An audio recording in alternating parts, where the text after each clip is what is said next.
మార్చి ప్రవర్తన మరియు మీరు సమయం అప్పగిస్తున్నాం. సో దేవదన గారు కొన్ని విషయాల గురించి వస్తుంది. 5వ అధ్యాయంలో మొదటి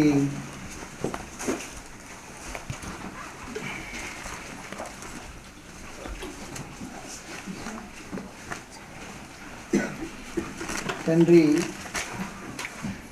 తన బిడ్డ యొక్క అనారోగ్యాన్ని గురించి క్రీస్తుతో మాట్లాడుతున్న ఆ సందర్భానికి మధ్యలో రక్తస్రావ రోగం కలిగిన సమస్య వచ్చింది. దాన్ని బాగుపడిన సంగతి మనం దానిలో చూసాం. వాస్తవానికి ఏ డాక్టరు ఏ వైద్యము తన మీద పని చేయలేదు. ఎన్నో తిప్పలు పడి తనకు కలిగినదంతా వ్యయం చేసుకొని ఎంత మాత్రమూ ప్రయోజనం లేకుండా మరింత సంకటపడను. కాబట్టి ప్రయత్నాలన్నీ విఫలమైపోయాయి. యేసుని గురించి విని ఆయనతో సంధి కలిగితే బ్రతుకు మారుతుంది, వ్యాధి మారుతుంది, పరిస్థితి మారుతుంది అనే ఒక విశ్వాసంతో ఆమె ఆయన దగ్గరకు వచ్చి జనసమూహము ఎంత క్రికెట్స్ ఉన్నా ఎవరి మీద పడుతున్నా తను ఉద్దేశించిన కార్యం సఫలం చేసుకోవటానికి ప్రభువుని యేసు చెంగు ముట్టిందట. ఈ చెంగు ముట్టితే నన్ను ఎవరు ముట్టారు అంటాడు. ఏంటది ఎవరు ముట్టారు? ముట్టని వాళ్ళు ఎవరు? ఇప్పుడు మీద పడుతున్నారు కదా జనసమూహము. ముట్టింది ఎవరంటే నేను ఇప్పుడేం చెప్పేది, అది విశ్వాసపు తాకుడు. కాబట్టి ప్రభువుని యేసు మన విశ్వాసపు తాకుడుని ఎదురు చూస్తుంటాడు మేలు చేయటానికి. విశ్వాసంతో ప్రభువుని తాకటం అనేది మామూలుగా ప్రభువుని తాకటం అనేది దానికి వ్యత్యాసం మాట్లాడాడు అక్కడ. మామూలుగా అందరూ తాగుతున్నారు, ఎందుకంటే జనసమూహం, అది స్థలం లేదు, తప్పుకోవాలి, వేరే కార్యక్రమం. ఆ రూపంగా తాకటం వేరు, విశ్వాసంతో తాకటం వేరు అనే ఒక వ్యత్యాసం మాట్లాడాడు. అందువల్ల విశ్వాసంతో ఎప్పుడు ఎవరు తాకినా ప్రభువుని యేసు దగ్గర నుండి ఒక శక్తి వారికి వెళ్ళిపోయే ఒక విశేషమైన ప్రక్రియ అక్కడ జరిగింది. ఆయన రోజు శక్తి పోయిందంట బయటికి. ఎవరో తాకారు, నా శక్తి పోయింది. ఆ శక్తి ఆయనలోంచి పోయిన కారణాన్ని ఆమెకు స్వస్థత జరిగింది. తక్కువ రోజులు తాగుతున్నారు, ఏం జరగల. అందువలన మార్పు ఉద్దేశించిన విశేషమైన సంగతి ఏమంటే ప్రభువుకు నీ విశ్వాసపు తాకుడు అవసరం లేదు. నీ పరిస్థితికి ప్రభువుతో విశ్వాసం తాకుడు అవసరమవుతుంది. విశ్వాసంతో తాకటం వేరు, మామూలుగా తాకటం వేరు. మామూలుగా తాకేదాన్ని ప్రభువు లక్ష్య పెట్టడం. జనసమూహాలు ఎవరో మీదకు పడితే తగులుతామంటే దానివల్ల వచ్చే మేలు ఉండదు. ఏం తగలకుండా ఏం చేసిందంటే కేవలం వస్త్ర చెంబును మాత్రమే ముట్టిందంట. ఆ వస్త్ర చెంబును ముట్టడంలో లోపల ఒక విశ్వాసాన్ని క్రియేట్ చేసుకుంది. ఏమని విశ్వాసాన్ని ఏర్పాటు చేసుకుందంటే నేను ఆయన వస్త్రం చెంబును ముట్టితేనే బాగుపడతాను అని. అలాగున తన వస్త్రం చెంబును ముట్టి నిలబడింది. ఎవరు నన్ను తాకారంటప్పటికి ఆమె ఆశ్చర్యపడి నాకు గుట్టు బయటపడింది అనుకుంటాను అనుకుంది. అవును, నీ గుట్టు బయటపడింది. నన్ను ఎవరో ముట్టారు ఇక్కడ. అదేంటి ప్రభు అంటారు, అందరూ మీద పడుతున్నారు కదా, ఎవరు ముట్టారంటారేంటి? అవన్నీ నాకు లేకూడదు. నన్ను విశ్వాసంతో తాకితే నా శక్తి వారికి అనుగ్రహించబడుతుంది, నా సహాయం పొందుతారు అని ఒక విశేషమైన సమాచారం ప్రభువుని యేసు అక్కడ వెల్లడిపరిచాడు. విశ్వాసంతో జరిగించే పనులకు దేవుని సమూహంలో విలువ ఉంటుంది. విశ్వాసం లేకుండా నువ్వేం చేసినా విలువ ఉండదు. అది ఆది నుండి కలిగి వచ్చిన సూత్రం. విశ్వాసమును బట్టి హేబెలు కయ్యని కంటే మరి శ్రేష్టమైన బలి. దేని బట్టి శ్రేష్టమైంది? విశ్వాసాన్ని బట్టి శ్రేష్టమైంది. బలి అర్పించిన వాడు విశ్వాసాన్ని బట్టి బలి అర్పించాడు. అర్పణ తెచ్చిన వాడు మామూలుగా అర్పణ తీసుకొచ్చాడు.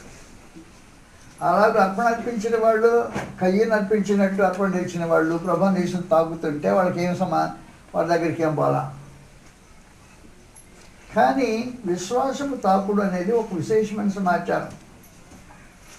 క్రీస్తు ప్రభువును విశ్వాసంతో మనుషులు సంధించాలి.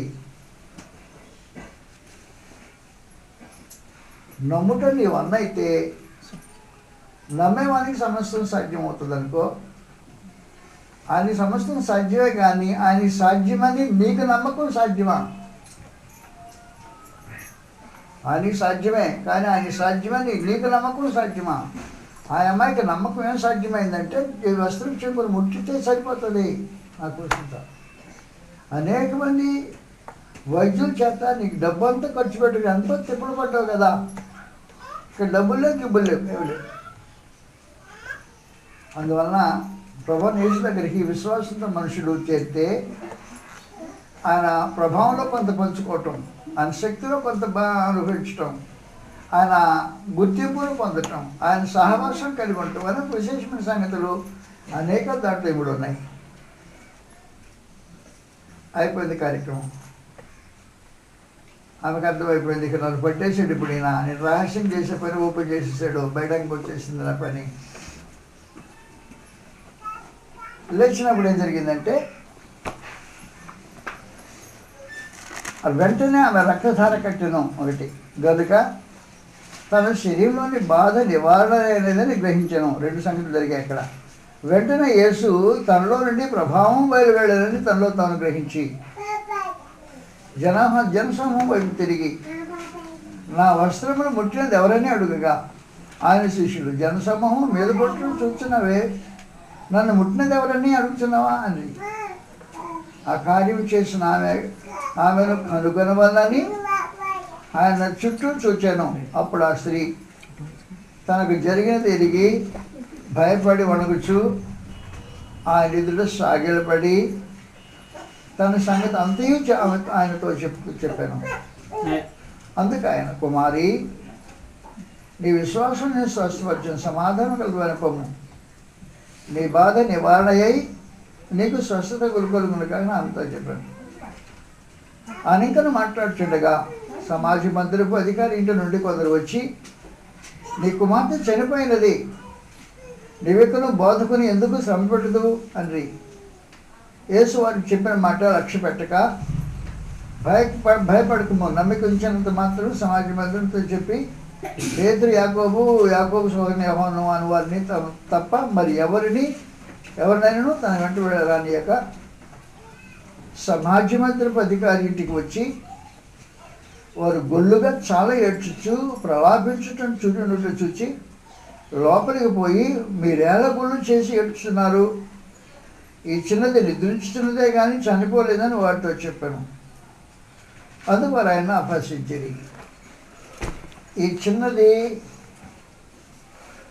నిద్రించుతున్నదే కానీ చనిపోలేదు మాట జాగ్రత్త గుర్తుపెట్టుకోవాల్సిన అవసరం ఉంది.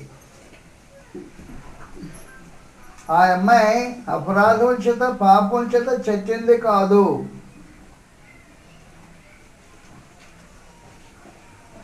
ఆత్మలో విశ్రమించుతున్నది మాత్రమే అనేసాడు. ఇక్కడ వ్యత్యాసం ఉంది. చావుకు నిద్రకు వ్యత్యాసం ఉంది. పరిశుద్ధులు నిద్రిస్తారు, నీతిమంతులు మరణంలో నిద్రిస్తారు. అది నిద్ర వారికి, మరణం కాదు. కాబట్టి ఎవరికి చావు మరణమైంటుందో వారు నీతిమంతులు అయి ఉంటారు. వారు పాపం వలన డ్యామేజ్ కలగని ఆత్మ కలిగిన వారు ఉంటారు. కాబట్టి అమ్మాయి వయసు 12 ఏళ్ళు అన్నాడు. 12 ఏళ్ళ ప్రాయంలో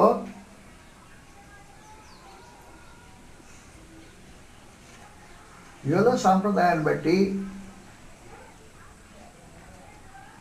మైనారిటీ తీరదు. 12 ఏళ్ల వయసులో ప్రభువుని యేసు స్వయంగా తానే లోకాసువార్త 2వ అధ్యాయంలో దేవాలయంలోకి వెళ్ళి 52వ వచనంలో శాస్త్రులకు, పరిచయులకు, జ్ఞానులకు ఆయన ప్రశ్నలు వేస్తూ సమాధానాలు చెబుతూ చాలా విచిత్రమైన సంగతి క్రియేట్ చేశాడు. అది 12 ఏళ్ల ప్రాంతం. 12 ఏళ్ల వయసుకు మనుషులు బాధ్యులు అంటే తమ దోషాలు తమ బాధ్యులుగా ఎంచబడని వయసులాగా కనిపిస్తుంది గ్రంథంలో. 12 ఏళ్ల వయసు అమ్మాయి అని ప్రత్యేకించి గ్రంథం తెలియజేస్తుంది. 12 ఏళ్ల ప్రాయంలో బిడ్డలు పాపమునకు బాధ్యులుగా ఎంచబడతారా? పాపమునకు బాధ్యులుగా ఎంచబడతారా? పాపమునకు బాధ్యులుగా ఎంచబడితే ఈ అమ్మాయి ఏ పాపమైనా బాధ్యులుగా ఎంచబడితే ఆ కండిషన్ జాగ్రత్త గుర్తుపెట్టుకోండి. ఎంచబడితే ఆ ఎంచబడిన రూపంగా ఈ అమ్మాయి ఏదైనా దోషం చేస్తుంటే అప్పుడేమై ఉండేది? అపరాధం చేత పాపం చేత చచ్చి ఉండేది కదా. ఆదాము యొక్క స్థితిని పంచుకుని ఉండేది. ఆదాము ఒకే ఒక దోషం చేశాడు, దాన్ని అపరాధం పాపం పంచుకున్నాడు. ఈ అమ్మాయి 12 ఏళ్ల వయసులో ఆ పని చేసినట్టు దోషం పంచుకునే అవకాశం ఉండేది. ప్రభువు యేసు మాట్లాడాడు, ఈమె చనిపోలేదు, నిద్రిస్తోంది అన్న. ఆ నిద్ర నీతిమంతుల విశ్రాంతిని సూచించేది. నిద్ర పరిశుద్ధులు చచ్చారు అనరు. గ్రంథంలో మరో చోట నిద్రించిన వారిని గురించి మీకు తెలియకుండా నాకు ఇష్టం లేదు అంటాడు. వారు నిద్రించిన వారంటే నీతిమంతులుగా కన్నులు మూసిన వారు. నీతిమంతులుగా కన్ను మూసిన వారిని నిద్రించిన వారు అంటారు. కాబట్టి ఈ గ్రంథంలో ఈ మాట రాబడింది, నిద్రించిన వారిని గురించి మీకు తెలియకుండా నాకు ఇష్టం లేదు. మొదటి దశలోనిక 4వ అధ్యాయంలో ఇది నిద్రించిన వారికి సంబంధించి. నువ్వు చచ్చావా నిద్రించావా అనేది చాలా వ్యత్యాసమైన సమాచారం. 11వ వచనంలో సహోదరుల నిరీక్షణ లేని ఇతర వల్ల మీరు దుఃఖపడకుండా నిమిత్తము నిద్రించుచున్న వారిని గూర్చి. నిద్రించుచున్న వారు అంటే నీతిమంతులుగా తను చాలించిన వారు నిద్రించుచున్నవారు. నీతిమంతులుగా తను చాలించితే నిద్రించిన వాళ్ళ లెక్క, చచ్చిన వాళ్ళ లెక్క కాదు. వాళ్ళు మృతుల లెక్కలో పడరు.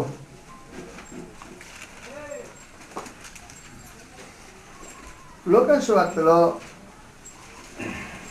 మార్కులో వస్తాం అనుకో, లోకాసు వార్త చదువుతాం మాట 9వ అధ్యాయం.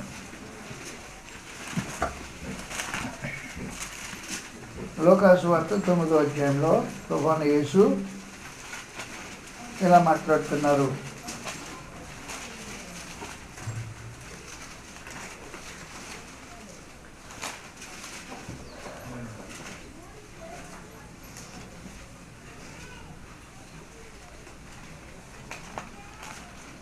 తొమ్మిదో అధ్యాయంలో దయచేసి చూడండి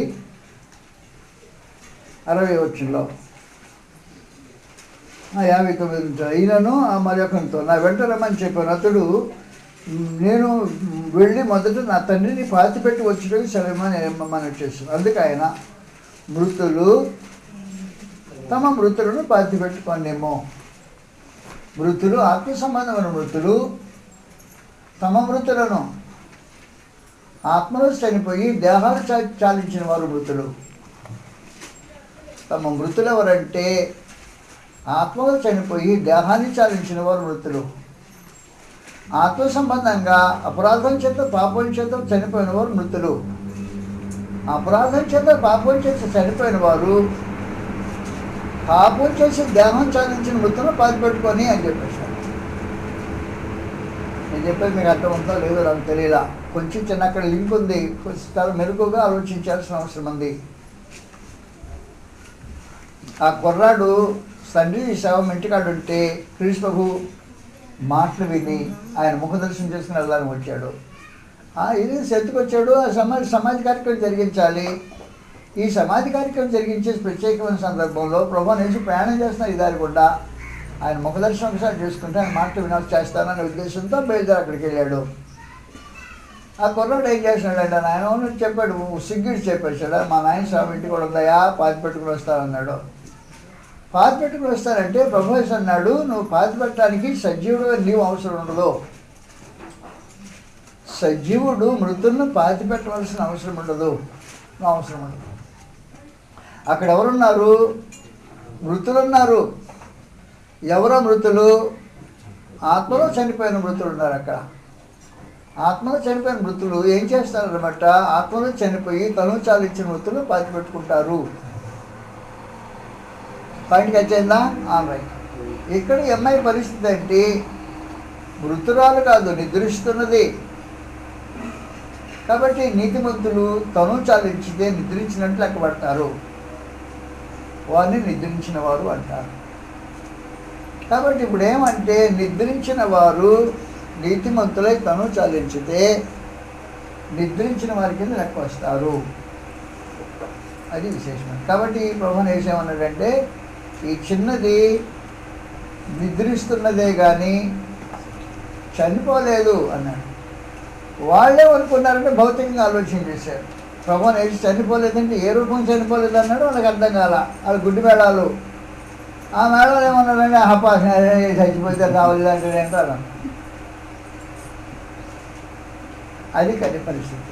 ప్రభువుని వేసి అన్నాడు, ఈ అమ్మ బ్రతికే ఉంది, చనిపోలేదు, దేవునికి దూరం కాలేదు, పరలోక బాంధవ్యాలు తెంచుకోలేదు, ఆత్మను పోగొట్టుకోలేదు, సజీవంగానే ఉంది, నిద్రిస్తూ ఉంది. ప్రభువు యేసు ఈ మాట మరోసారి యోహాను సువార్త 11వ అధ్యాయంలో ఉపయోగించిన మనకు తెలుసు. యోహాను సువార్త 11వ అధ్యాయం, జాన్ చాప్టర్ 11. మాతతో జరిగిన సంభాషణలో ఈ కార్యక్రమం ప్రభువు యేసు మాట్లాడుతున్నారు.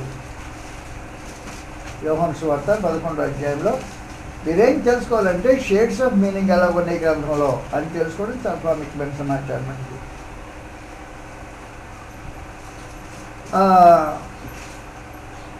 20వ వచనం నుండి 11వ అధ్యాయం. మార్త యేసు వచ్చుచున్నాడని విని ఆయన ఎదుర్కొనకు వెళ్ళింది కానీ మరి ఇంటి ఎదురు కూర్చున్నాను. మార్త యేసుతో, ప్రభువా నీవు ఇక్కడ ఉండిన ఎడల నా సహోదరుడు చావకుండాను. ఎప్పుడైనా నీవు దేవుని ఏమడిగినా దేవుడిని కనుకొని నేను ఎరుగుతాను. యేసు సహోదరుడు, నీ సహోదరుడు మరో లేచిన నామతో చెప్పగా మార్త ఆయనతో, అంత్యదినమున పునరుద్ధానమందు లేచినని ఎరుగుతున్నాను. అందుకు యేసు, పునరుద్ధానమును జీవమును నేనే, నా యందు విశ్వాసం ఉంచేవాడు చనిపోయిన బ్రతుకును, బ్రతిక నా యందు విశ్వాసం ఉంచేవాడు అన్నిటికీ చనిపోయి. ఈ మాట నమ్ముచున్నావా అని ఆమెను అడిగాడు. అవును ప్రభువా, నీవు లోకమునకు రావాల్సిన దేవుని కుమారుడవైన క్రీస్తువని నమ్ముచున్నాను ఆమె తెచ్చు. అదిగో విశేషమైన నమ్మకం. అది ఈ లోకానికి రావాల్సిన దేవుని కుమారుడు క్రీస్తు నమ్ముతున్నా అని చెప్పేసిందంట. కాబట్టి ప్రభువుని యేసు అక్కడికి వచ్చేసి దానికి ముందుగా ప్రభువుని యేసు ఏం చెప్పాడంటే, మన సహోదరైన లాజరు నిద్రించుతున్నాడు. అది కథ అక్కడ చేసిన సమాజం 11వ అధ్యాయంలో ఈ మాట ప్రభువుని యేసు మాట్లాడి వచ్చేసాడు.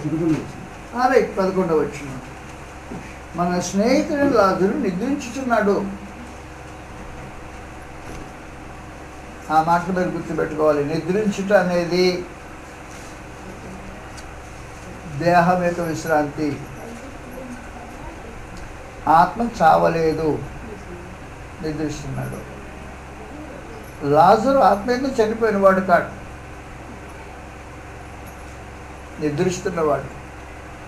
అలాగనే ఈ చిన్నది నిద్రించుతున్నది, ఆత్మలు చావలేదు అని ప్రభువుని యేసు మాట్లాడితే వాళ్ళు ఏం చేశారంటే, అపాస ఏం తెలుసు చనిపోతే అన్నారు. అరే చావంటే మీకు అర్థం కాలేదు, నేనేం చెప్పేసి అని. చావంటే అపరాధం చేత పాపం చేత దేవుడి దగ్గర నుంచి వేరై తను చాలించేవనుకో చచ్చిన లెక్క. ఇక అంతే సమాచారం. అది నిద్ర లెక్క కాదు, చచ్చిన లెక్క. కానీ దేవునితో సహవాసం తెచ్చుకోకుండా తను సాధించితే అది నిద్ర లెక్క. కాబట్టి చిన్నది 12 ఏళ్ల వయసు పిల్ల దేవునితో సహవాస బంధాన్ని తెచ్చుకున్నట్లేదు. అపరాధం చేత పాపం చేత చచ్చిన స్థితిలో లేనట్టుంది. అందులో ప్రభువుని వేసామన్నాడంటే అమ్మాయి నిద్రిస్తూ ఉంది అని చెప్పేసి దాన్ని అపహాస్యం చేయాల్సిన అవసరం లేదు. కాబట్టి తెలియని వాళ్ళు, సత్యం తెలియని వాళ్ళు సత్యాన్ని అపహాస్యం చేయటం అనేది సహజమైన సంగతి. ఇదిగో మీకు రుజువు ఇక్కడే ఉంది. సత్యం తెలియకపోతే తెలిసినట్టు మనుషులు అలా చేసేస్తుంటారు. రైట్. అప్పుడేం జరిగిందంటే ప్రభువుని యేసు లోపలికి వెళ్ళిపోయి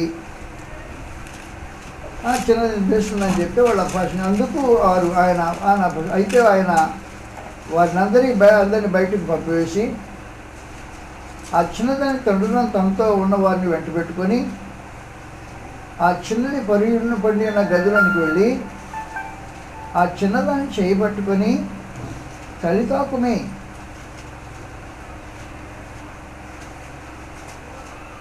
అని ఆమెతో చెప్పాను. ఆ మాటకు చిన్నదానా లేమని నీతో చెప్పుచున్నానని అర్థం. వెంటనే ఆ చిన్నది లేచి నడవసాగాడు. ఆమె 12 సంవత్సరాల వయసు గలది. వెంటనే వారు బహుగా విస్మయమందరి. జరిగినది ఎవరికి తెలియకూడదని ఆయన వారికి గట్టిగా ఆజ్ఞాపించి ఆమెకు ఆహారం పెట్టదని చెప్పాను. ప్రభువుని యేసును సంధించితే స్థితి మారుతుంది. స్థితి మారింది. నిద్రించిన స్థితిలో నుంచి లేపబడి ఆ మాట చెప్పాడు. మన స్నేహితులైన లాజరు నిద్రిస్తున్నాడు, మనం లేపుదాం రండి అన్నాడే. అది కార్యక్రమం జరిగింది. ప్రభువుని యేసు నిద్రించిన బిడ్డను లేపేశాడు. చనిపోయిన ఆమెను భౌతికమైన తను చాలించిన ఆమెను బ్రతికించాడు. కాబట్టి ప్రభువుని యేసును సంధించితే మనుషుల జీవితాల్లో, వారి ప్రవర్తనలో, వారి వ్యక్తిత్వంలో మార్పు కలుగుతుంది అనే ఒక విశేషమైన సంగతి ఆయా కోణాల్లో ఏదైనా మాట్లాడుతూనే వచ్చాడు. అయిపోయింది, వెంటనే అయిపోయింది, పెట్టేశాం. ఆయన అక్కడి బయలుదేరి స్వదేశంలోకి రాక ఆయన శిష్యులను వెంబడించింది.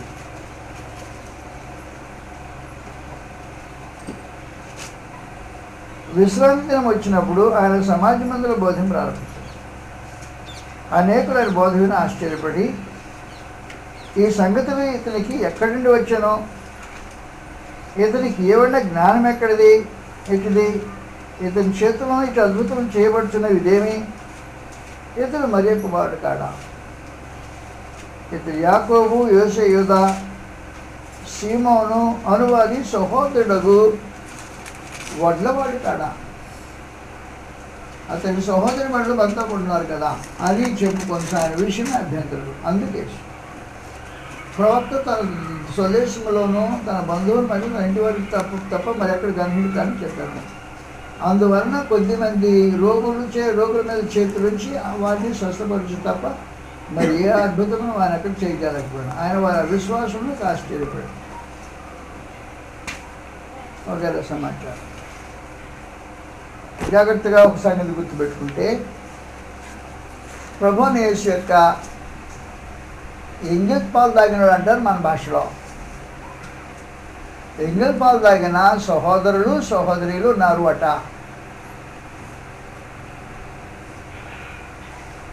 సహోదరు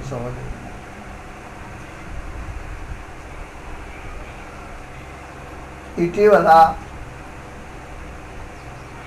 యేసు ప్రభు మన అన్న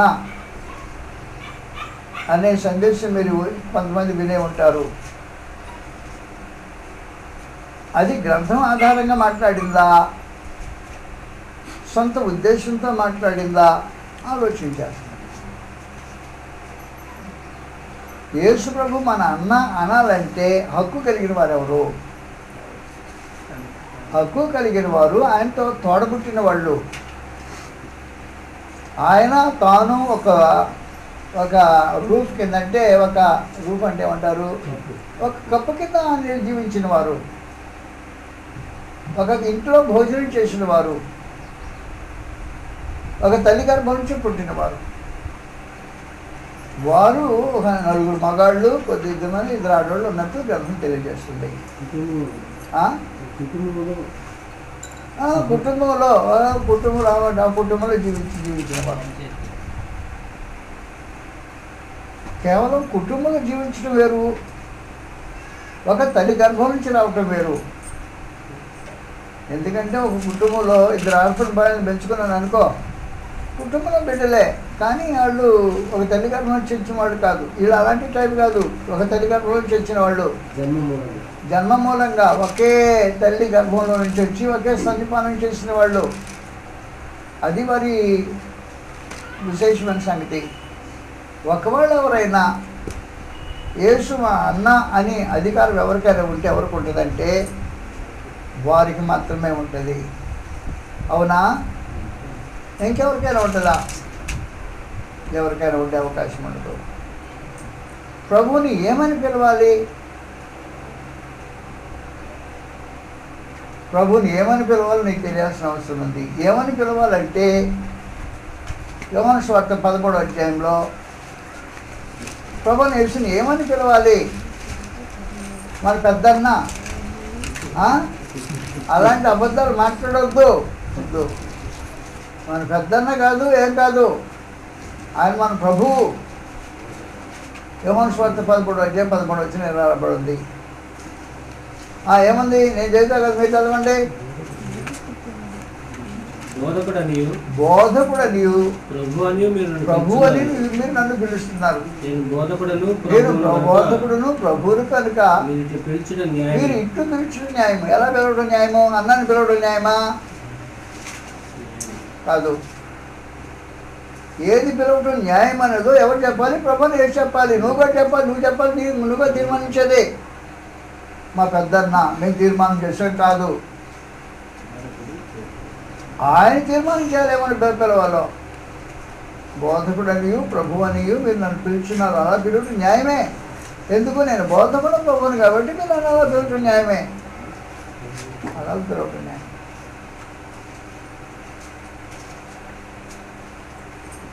యోహాను ముందు యాకోబు పేరు మొదటి ఉంది.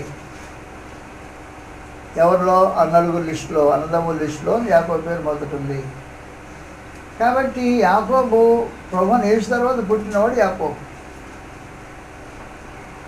ప్రభువుని యేసు తర్వాత పుట్టినవాడు, అదే గర్భంలో నుంచి వచ్చినవాడు, ఆ స్తన్యాన్ని పానం చేసినవాడు, ఆ కప్పు కింద ఉన్నవాడు, ఆ కుటుంబంలో జీవితం గడిపేవాడు, కలిసి భోజనం చేసిన వాళ్ళు ఒకడు.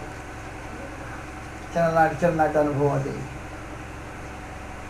కాబట్టి ప్రభు యాకోబు ఏమన్నారంటే, ఆయన మా పెద్దన్న, నేను తర్వాత వాడిని, నా తర్వాత ఇంకా 3 తమ్ముళ్ళు ఉన్నారు, చెల్లెళ్ళు ఉన్నారు అని చెప్పాలి. కానీ తాను అలా చెప్పడానికి తెగించలేదు. ఏమన్నాడంటే యాకోబు, దేవుని యొక్కయు యేసుక్రీస్తు యొక్కయు బానిసవాడిని ఆయన యాకోబు. మరి నేను ఆయనతో పరిచయం చేసుకోవాలంటే నాకు ఆయనకుండే బాంధవ్యము, ఆయన యజమానుడు, నేను బానిసను.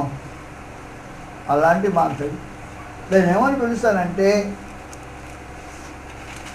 ప్రభువుని యేసు నా యజమాని, నా బోధకుడా, నేను నీకు బానిసవాణ్ణి అని చెప్పుకుంటాను. యాకోబు 1వ అధ్యాయంలో సమాచారం అండి.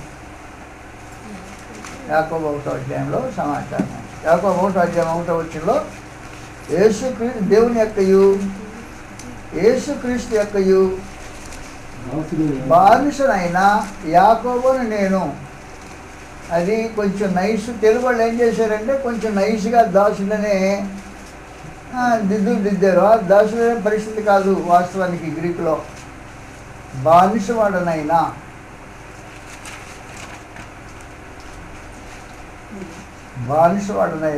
యాకోబు నేను. అరే సొంత తల్లి గర్భం నుంచి వచ్చి ఒకే ఇంట్లో బ్రతికి ఒకరికొకరు కూర్చుని భోజనం చేసి పెరిగి పెద్దవాళ్ళై వారు బాంధవ్యాన్ని మాట్లాడుకుంటున్నప్పుడు యాకోబు ఏమంటున్నాడంటే, నేను యేసుక్రీస్తు వారి యొక్క బానిసవాడిని, నేను అన్నంటానికి నేత ఏమాత్రం కూడా ఆయన నేను అనంటానికి, ఆయన పరలోక సంబంధి, నేను భూమి మీద వాడిని, ఆయన శాశ్వతుడు, నేను తాత్కాలికుడిని, జీవిత దినాలు కాదేని జీవన హంతం లేని వాడు, నేను కొట్టుకుని రేపు తెచ్చేవాడిని, నాకు ఆయన సంబంధం ఏంటి? ఆఫ్టర్ ఆల్ అంటానికి ఆయన నేను అనుకోవడానికి సంబంధం ఏంటి? అదేం లేదు. యేసుక్రీస్తు వారి బానిసవాడిని అనుకున్నాం, నా టైటిల్ నాకు ఖచ్చితంగా తగిలింది. అతను ఎలాగంటే మనం ఏమనాలి? ఆయన మా పెద్దన్న మీకు తమ్ముళ్ళు అనాలా? ఇదేం తెలుగుదేశం పార్టీయా? తమ్ముళ్ళు అనడానికి, అన్నని తమ్ముళ్ళు అనడానికి ఇది పార్టీ కాదు. తమ్ముళ్ళు అంటే ఈయన అన్న అంటే అది కాదు, ఇది కాదు, అది అసలు తెలుగుదేశం పార్టీ కాదు, క్రిస్మస్ సంఘం. అన్న తమ్ముళ్ళు ఉంటారు ఇక్కడ. ఎవరుంటారంటే యజమానుడు, బానిసులు ఉంటారు. శిరస్సు, శరీరం అంటే శరీర అవయవాలు ఉంటాయి. అలాంటిది బాంధవ్యం ఇది. అందుకని ఆయన ఏం చెప్పాడంటే, నేను ప్రభువును, నేను బోధకుడును, ప్రభువును కనుక మీరు నన్ను అవసరం న్యాయమే. నన్ను బోధకుడని ప్రభువుని మీరు పిలుస్తున్నారు, పిలుపులో ఏం తప్పు లేదు. అన్నాన్ని పిలిస్తే తప్పు వచ్చింది. కాబట్టి ప్రభువుని యేసుని ఎవరు దేహ సంబంధం కలగడానికి ప్రయత్నం చేయొద్దని ప్రత్యేకించి చెప్పేశారు. అందులో చిన్న బిట్టు. ఆ బిట్ ఏంటంటే, యాకోబు అనేవాళ్ళు 2-3 ఉన్నారు మొదటి శతాబ్దంలో. ఈ 2-3 యాకోబులు ఉండే, అందరూ ప్రముఖులైన యాకోబులు, 2-3. ఈ ప్రముఖులైన యాకోబులో ఏ యాకోబు ఎవడు అని తేల్చడానికి ఏం చేశారంటే, సహోదరులు, ప్రభు సహోదరుడు యాకోబు అని వాళ్ళు చెప్పారు. ప్రభు సహోదరుని యాకోబు అని పరిచయం చేసేవాళ్ళు చెప్పారు, కానీ ప్రభుని యేసు నా సహోదరుడని, లేకపోతే నేను ఆయన సహోదరుడని కానీ యాకోబు ఎన్నడూ చెప్పిన వాడు కాడు. కాబట్టి గలతీయులకు రాసిన పత్రికలు మాట్లాడబడింది. కాబట్టి ఏ విషయానికైనా మీరు సమయం సందర్భం తేటగా తెలుసుకోవాల్సిన అవసరం లేదు. సమయం సందర్భం లేకుండా అదిగా యేసు మా అన్న అనే మేము ఆయన తమ్ముళ్ళమి కాదు. ఇది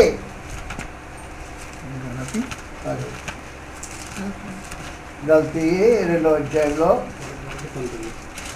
చెప్పేశాడు. ఇక్కడ వాళ్ళు యాకోబు అంటే ఎవరు ఏ యాకోబు అని తెలియని వాళ్ళు కన్ఫ్యూజ్ అయిపోతుంటారని దానికి సంబంధించి ఏం చెప్పాడంటే, క్రీస్తు సహోదరుని, ప్రభు సహోదరుని యాకోబు అన్నాడు. యాకోబు ఇక్కడ ఇంకొక ఆయన ఉన్నాడు. ఏం యాకోబు అంటే 11వ వచనంలో యాకోబు ఒక ఆయన.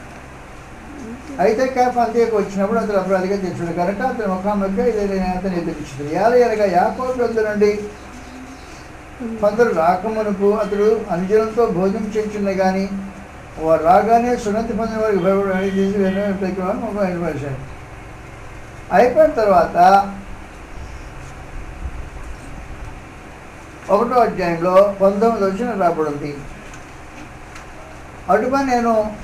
అటుపైన 3 సంవత్సరం తర్వాత నికాపాను పరిచయం చేసుకుని ఎరుషలేముకు వచ్చి అతనితో కూడా 15 దినములు ఉంటుంది. అతన్ని తప్ప అపోస్తలుల్లో మరి ఎవరైనా నేను చూడలేదు, కానీ ప్రభు యొక్క సహోదరుని యాకోబును మాత్రం చూచితిని అని. యాకోబులు ఎక్కువగా ఉన్నాం కారణాన ఎవరు యాకోబు అని చెప్పడానికి ఉద్దేశించి ప్రభు యొక్క సహోదరుని యాకోబు అని ఇతరులు అతన్ని పరిచయం చేశారే, కానీ యాకోబు స్వయంగా తానే నేను ప్రభు యొక్క సహోదరుని చెప్పుకోవాలా. యాకోబు తానే ప్రభు యొక్క సహోదరుని చెప్పుకోకపోతే మనం ప్రభుని యేసు యొక్క సహోదరుని చెప్పుకోవడానికి మీకు ధైర్యం ఇచ్చిన వాడు ఎవడు? మీకు ఆధారం ఎక్కడి నుంచి వచ్చింది?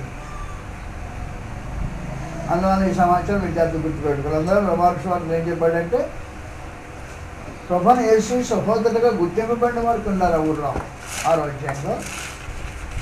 అంటే వాస్తవంగా ఏం జరిగిందంటే, ఈ ప్రజెంటేషన్లో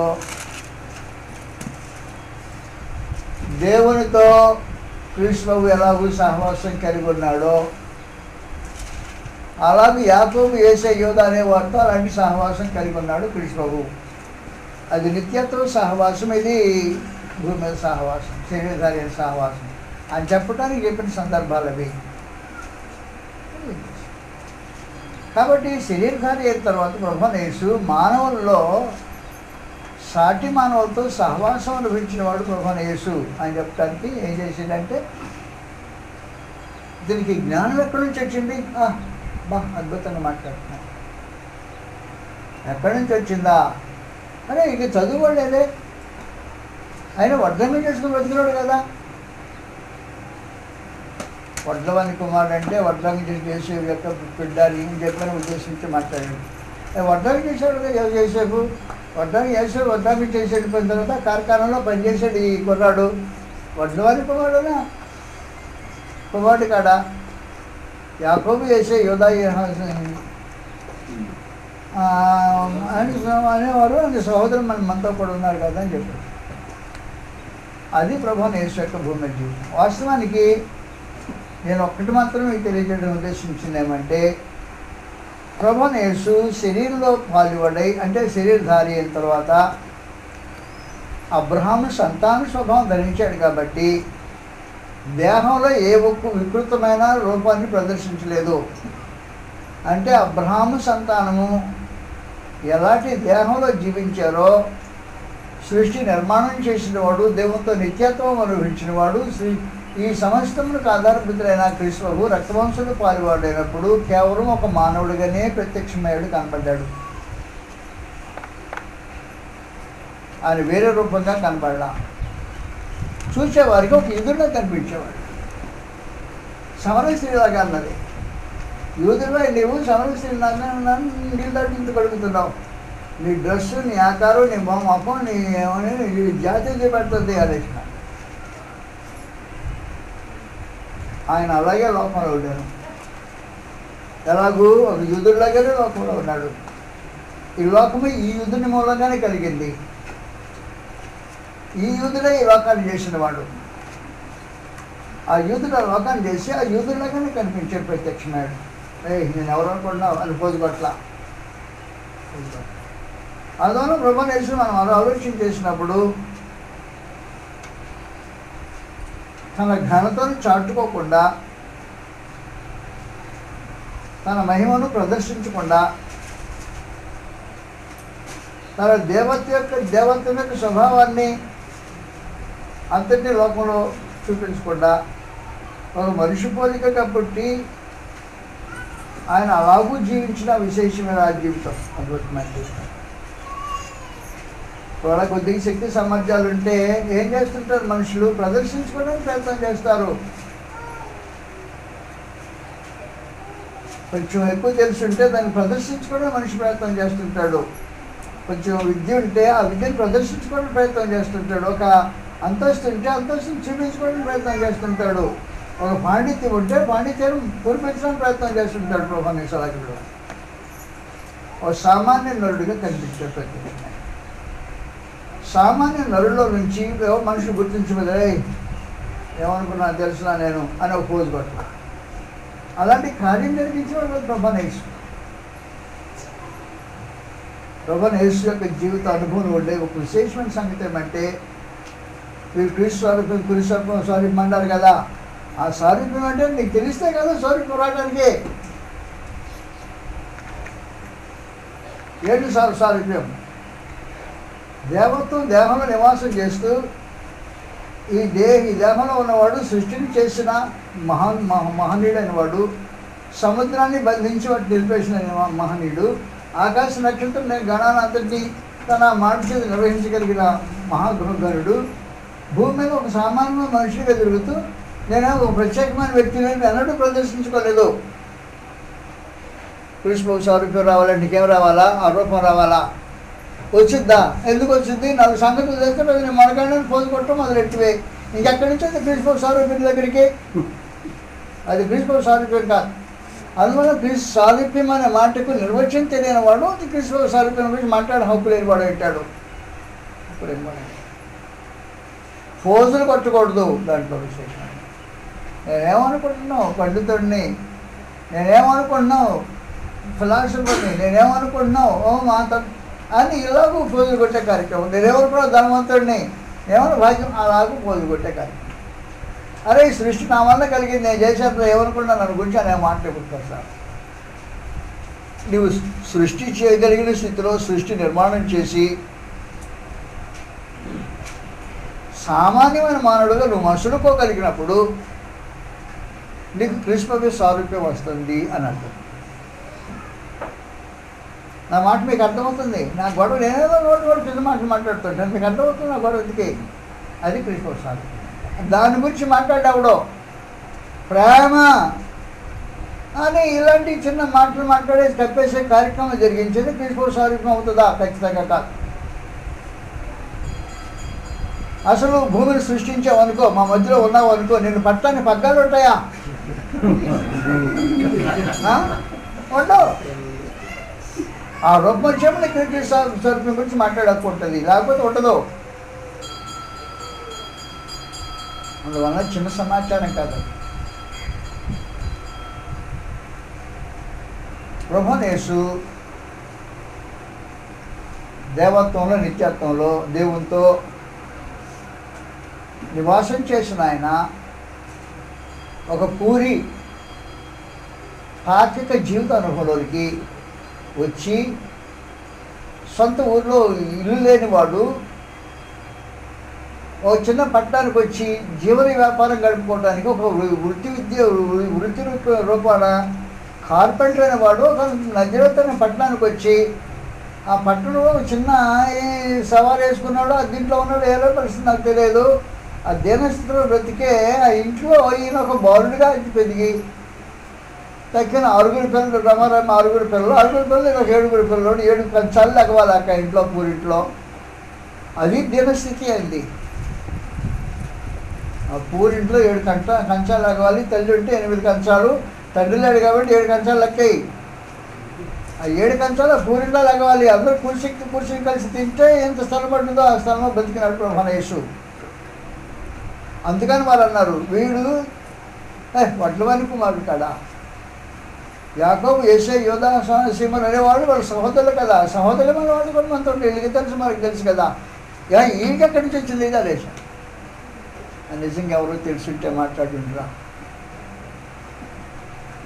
వాళ్ళు మాట్లాడినప్పుడు ఏంట్రా మీరు నన్ను అలాగంటున్నారు, నేను ఎవడో తిన్నా అని అని అని చలనం కూడా వచ్చినవాడు కాదు. అలా కూడా చెల్లించినవాడు కాదు ప్రభువైన యేసు.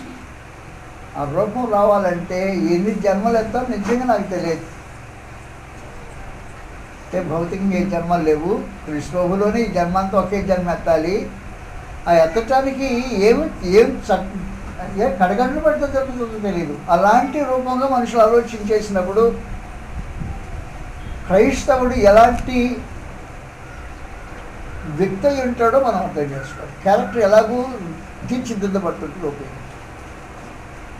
ఏంట్రా మీకు అనిపించి మాట్లాడుతుంది, ఏంటి నేను ఎలా కనపడతాను, మీకు ఎలా కనపడుతుందంట అని ఒకసారి గుళ్ళు ఉరిగాడు అనుకో, సబ్సైడ్ అయిపోతుంది పరిస్థితి. కానీ ఏంటి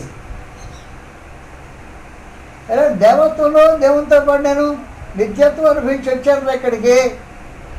ఈ సృష్టి నేను చేస్తే ఉందిరా, ఇక్కడ ఇది ఉండదు, లేకపోతే ఉండదు. ఈ సముద్రానికి అడ్డగడ్డలు వేసాను, తాళాలు బిగించిన నేనేరా. ఈ పర్వతాన్ని నేను నాకు చేతి పనులవి, నేను మీ మధ్యలో ఉన్నాను, ఏమనుకున్నాను మీరు నా ఉద్దేశం నా గురించి అని అడగండి. వీడికి ఎక్కడి నుంచి వచ్చింది జ్ఞానం అంటే? ఎక్కడి నుంచి వచ్చింది? సృష్టికర్త జ్ఞానం ఎక్కడి నుంచి వచ్చింది అడగొచ్చు నా ప్రశ్న. వీడికి ఎక్కడి నుంచి వచ్చింది జ్ఞానం? వీడి తల్లిదండ్రులు మనం వెలుగుతాం కదా, వీడు విద్య లేని పామరుడు కదా, వీడు అన్నదమ్ములు పేదవాడు కదా, మన మధ్యలో ఉండేవాడు కదా. ఇతనికి ఎక్కడి నుంచి వచ్చిందంటే ఈయనెవడో నీకు నిజంగా అర్థమైతే. కాబట్టి ప్రభువైన యేసు ఎలా జీవించాడంటే ఎంత మహోన్నతుడో అంత అడిగి దేహంలో ఉండిపోయాడు. కాబట్టి దేవత మీద సర్వపరిపూర్ణత దేహంలో అడిగిపోయిన స్థితిలో ఉండిన ప్రభువైన యేసు రూపం రావాలంటే ఏం చేస్తే వస్తుంది?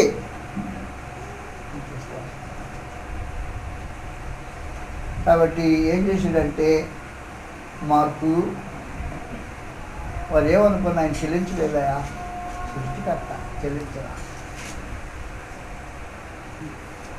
అలాంటి ఒక విశేషమైన వ్యక్తిని గురించి మార్పు తన రచనలో రాస్తూ వారు ఎవరు అనుకున్నా కూడా చెల్లించకుండా దీన స్వభావంతో అంగీకరించి దీనుడై అడిగి మడిగి జీవించిన అద్భుతమైన జీవితాన్ని ప్రదర్శించారు. బ్రేక్ కావాలా? ఆ చిన్న బ్రేక్ తీసుకొని మళ్ళీ వద్దాం.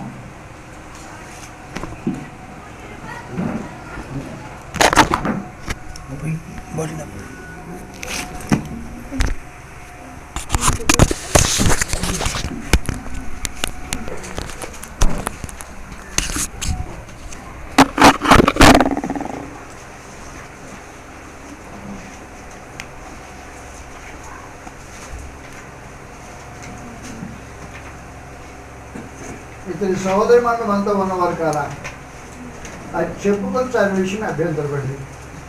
అందుకే ప్రవక్త తన స్వదేశంలోనూ తన బంధువుల్లోనూ తన ఇంటి వారిలోనూ తప్ప మరి ఎక్కడూ దాన్ని నిలబెట్టాలని చెప్పారు. చెప్పేసి అయిపోయిన తర్వాత ప్రత్యేకించి అప్పనేసి తన పోస్టును పంపించే ఒక కార్యక్రమం.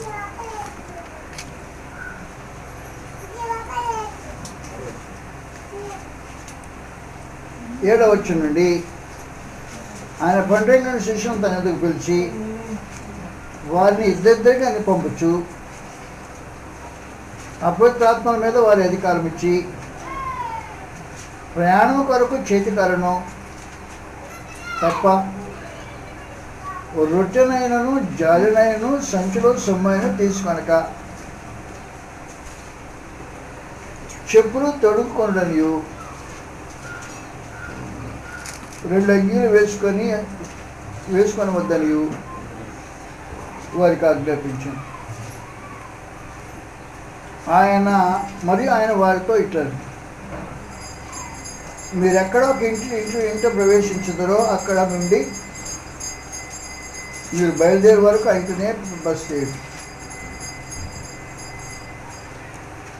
ఏ స్థలమైన జల్లు మిమ్మల్ని చేర్చుకొనక మీ మాట వినకుంటే మీరు అక్కడి నుండి బయలుదేరినప్పుడు వారి మీద సాక్ష్యం ఉంటకు మీ పాదముల క్రింద దులిపివేయడి.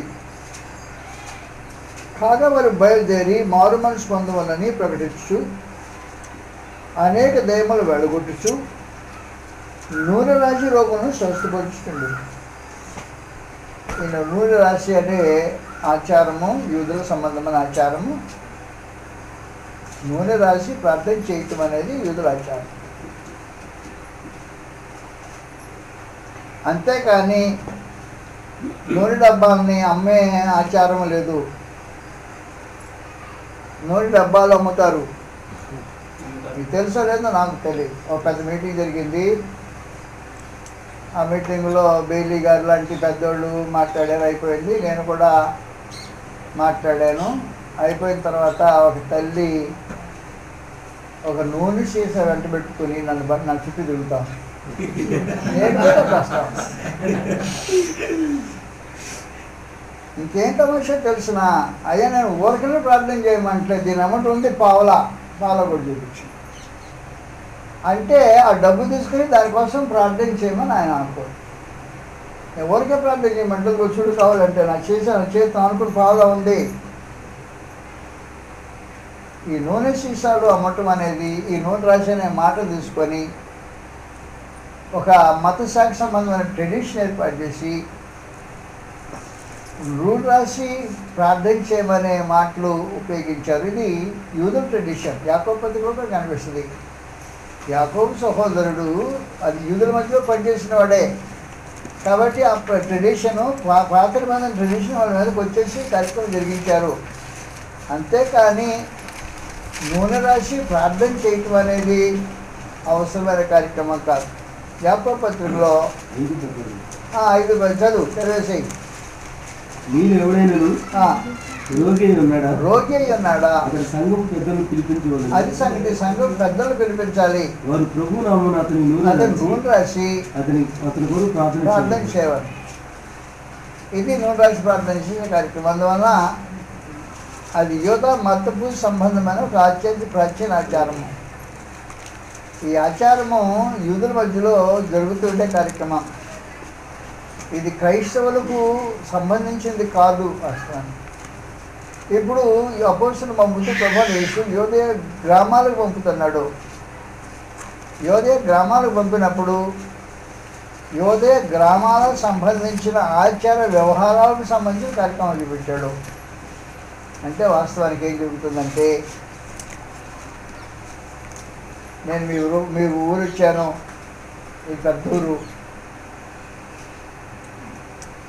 కాబట్టి నన్ను గుర్తించడం కష్టం. చిన్న గ్రామం అనుకుందాం, మీ ఊరే. ఊరు సెంటర్లోకి నేను వచ్చి నిలబడ్డాను. నేను ఊరు సెంటర్లోకి వచ్చి నిలబడితే ఏం జరగదు, నేను ఎవరింటికి పోకూడదు, సెంటర్లోకి వచ్చి నిలబడాలి. నిలబడితే ఆ ఊరి పెద్దలు ఏం చేస్తుంటారంటే, గౌరవం కలిగిన వాళ్ళు, ఇది యూదులే, మనోడే, ఆ డ్రెస్ మనోడు డ్రెస్సే, ఆకారం మనోడు డ్రెస్సే కాబట్టి అన్నీ వచ్చేసి ఇంటికి తీసుకెళ్తారు. ఇంటికి తీసుకెళ్ళి వసతులు ఏర్పాటు చేసి, ఒకళ్ళు పశువులు ఉంటే పశువులు కూడా వసతులు ఏర్పాటు చేసి నన్ను పోషించి పంపించేస్తాను. అది యోధ సమాజపు నాగరికత. సమాజపు నాగరికత. మనోడు మనం ఎవరిని వచ్చాడు, ఎవడు పట్టించుకోడు, ఎవరి దాన్ని నేను ఉంటాడు. కానీ అలా కాదు, యోధ సాంప్రదాయం అలాంటిది కాదు. ఆ ఊరి పెద్దల్లో ఎవడనో ఒకడు ఆ ఊరికి వచ్చిన వాడిని ఎవడో గుర్తించి, జాతీయుడైతే యూదుడైతే తమ ఇంటికి తీసుకెళ్ళి ఆతిథ్యం చేస్తారు. ఈ ఆతిథ్యం అనే కార్యక్రమం ఆదికాండ 24లో పుట్టిన ఆచారం అనుసరించింది. ఆదికాండ 24 అంటే మీకు అందరికి బాగా తెలుసు కదా. రాహేలు బయటకు వచ్చి, మా ఇంటికాడ మ్యాథ్ చాలా ఉంది, పశువులు కూడా మేత ఉంది, మీకు కూడా పోవడానికి అకామిడేషన్ ఉంది, మీరు మా ఇంటికి రండి అని పిలిచి చూశారు. ఆ టైప్లో ఉంటుంది అన్నమాట యూదుల ఆచారం. అక్కడి నుంచి ప్రారంభం వచ్చింది. ఎక్కడో దేశం నుంచి వచ్చారు. 10 ఒంటులతో వచ్చాడు ఆ మనిషి. 10 ఒంటులతో పాటు ఇంకా పరివారం 10 ఒంట్లు కలిసి బావి దగ్గరకు వచ్చి నిలబడితే, అమ్మ కాసి నీళ్ళు పోయేవాడినగా, నేను నీరు పోస్తా, నీ ఒంట్లకు కూడా పోస్తా. అవి పోస్తే ఒంట్లకు పోసింది. మా ఇంటికాడ చాలా గడ్డి ఉంది, మేత ఉంది, మీ పశువులు అక్కడ కట్టేసుకోవచ్చు, మా ఇంటికాడ భోజనం ఉంది, వసతులు ఉన్నాయి, రండి అని. ఇలాంటిది వారి యోధా మతం ఆచారం అక్కడ పుట్టి యోధా మతంలో ఆచారంగా మిగిలిపోయింది. కాబట్టి యూదుడెవడు ఒక లాడ్జి కోసం ఎదురు వెనకక్కర్లా, లేకపోతే ఎక్కడైనా వసతి గృహం ఎక్కడైనా ఉంటుందా అని ఎదురు చూడక్కర్లా, ఎవరైనా ఆలోచించక్కర్లా. సంఘపు పెద్దలు అతిథి ప్రియులు కనుక సహజంగానే వారు అతిథులు కాబట్టి యోధా సంఘ పెద్దలు ఏం చేస్తుంటారంటే మళ్ళీ ఆయన తీసుకొచ్చి ఆతిథ్యం చేస్తుంటారు. ఆ కారణాన్ని బట్టి ప్రభువు యేసు ఏం చెప్పాడంటే, మీరు చేతి కర్ర తీసుకోండి, 2 అంకెలు తీసుకోవద్దు. బట్టలు మార్చుకునేదట ఈ ఇంట్లోకి పోతే వాడు నీకు సప్లై చేస్తాడు. అలా కార్యక్రమం అనమాట. అంటే యోధా సాంప్రదాయం ప్రకారం ప్రభువు యేసు పంపించాడు. ఆ ఆచార సాంప్రదాయం ప్రకారం ఆయన ఏం చేసిందంటే, నూనె రాసి వ్యాధులను బాగు చేయమని చెప్పేసాడు కార్యక్రమం. అది ఇది మీకేం ఎంతగా ఉండాల్సిన అవసరం ఉండదు. అది సమాచారం. కాబట్టి దాటిపోదాం మీదట. ఆయన కీర్తి ప్రసిద్ధమైన కనుక రాజైన హేరోదు ఆయన గురించి విని బాప్తిస్మం నుంచి మృతుల్లో నుండి లేచిన్నాడని అతని ఎందు అద్భుతములు క్రియారూపంచని చెప్పాను. వీడో కనకుడు, కథలుడు అనమాట. హేరోదు ఒక చెడిపోయిన మనసు కలిగిన వాడు. తన సహోదరుడైన ఫిలిప్పు భార్యను ఉంచుకున్నవాడు. ఈడ ఉంపుడు గతితో జీవితం కొనసాగించుతూ బాప్తిస్మం నుంచి యోహాను వలన హాని కలుగుతుందని ఎరిగిన వాడై ఆమె మాటలను బట్టి ఇతన్ని జెరసాల్లో వేయించాడు. యోహాను ఎంతకాలం బ్రతుకుంటే అంతకాలం మనిద్దరి అనైతిక సంబంధం కొనసాగదు అని భయపడిన హెరోదియాకు అనైతిక సంబంధం కావాలి హెరోదుతో. తన సహోదరుని భార్య, అది కూడా రాజే, ఆ భార్యను ఫిలిప్ను వదిలిపెట్టేసింది. ఈడి విచారణ తీసి వీడు అంటే వెళ్ళిపోయింది. హేరోదు వెంట వెళ్ళిపోయింది. హేరోదు తీసుకొచ్చి పెడితే అవును బాప్తిస్మం ఇచ్చి అవును ఒప్పుకోవాలి, ఏ తప్పురా సహోదరుని భార్య ఉంచుకోవడం న్యాయం కాదు అని చెప్పేసి గద్దించాడంట. ఈ గద్దింపు ఆమెని ఈడు మాకు పన్నీడు ఇంకిద్దరు మా ఇద్దరు ముడి పన్నీడు, ఎలాగైనా ఈడు బతుకుంటే మంచిది కాదు, ఈడు పోతే కానీ మా ముడి ఈ అక్రమ సంబంధం కొనసాగడానికి వీలేదని ఆలోచించేసింది. కుట్ర పడుతుంది. ఎన్ని కుట్రలు పొందినా కుదరలా. ఏ రోజుకు ఒక భయం. అతను ప్రవక్తని దైవజనుడని భయపడుతుండేవాడు. భయపడితే మొత్తానికి ఆమెను బట్టి జైల్లో వేశాడు. జైల్లో వేసి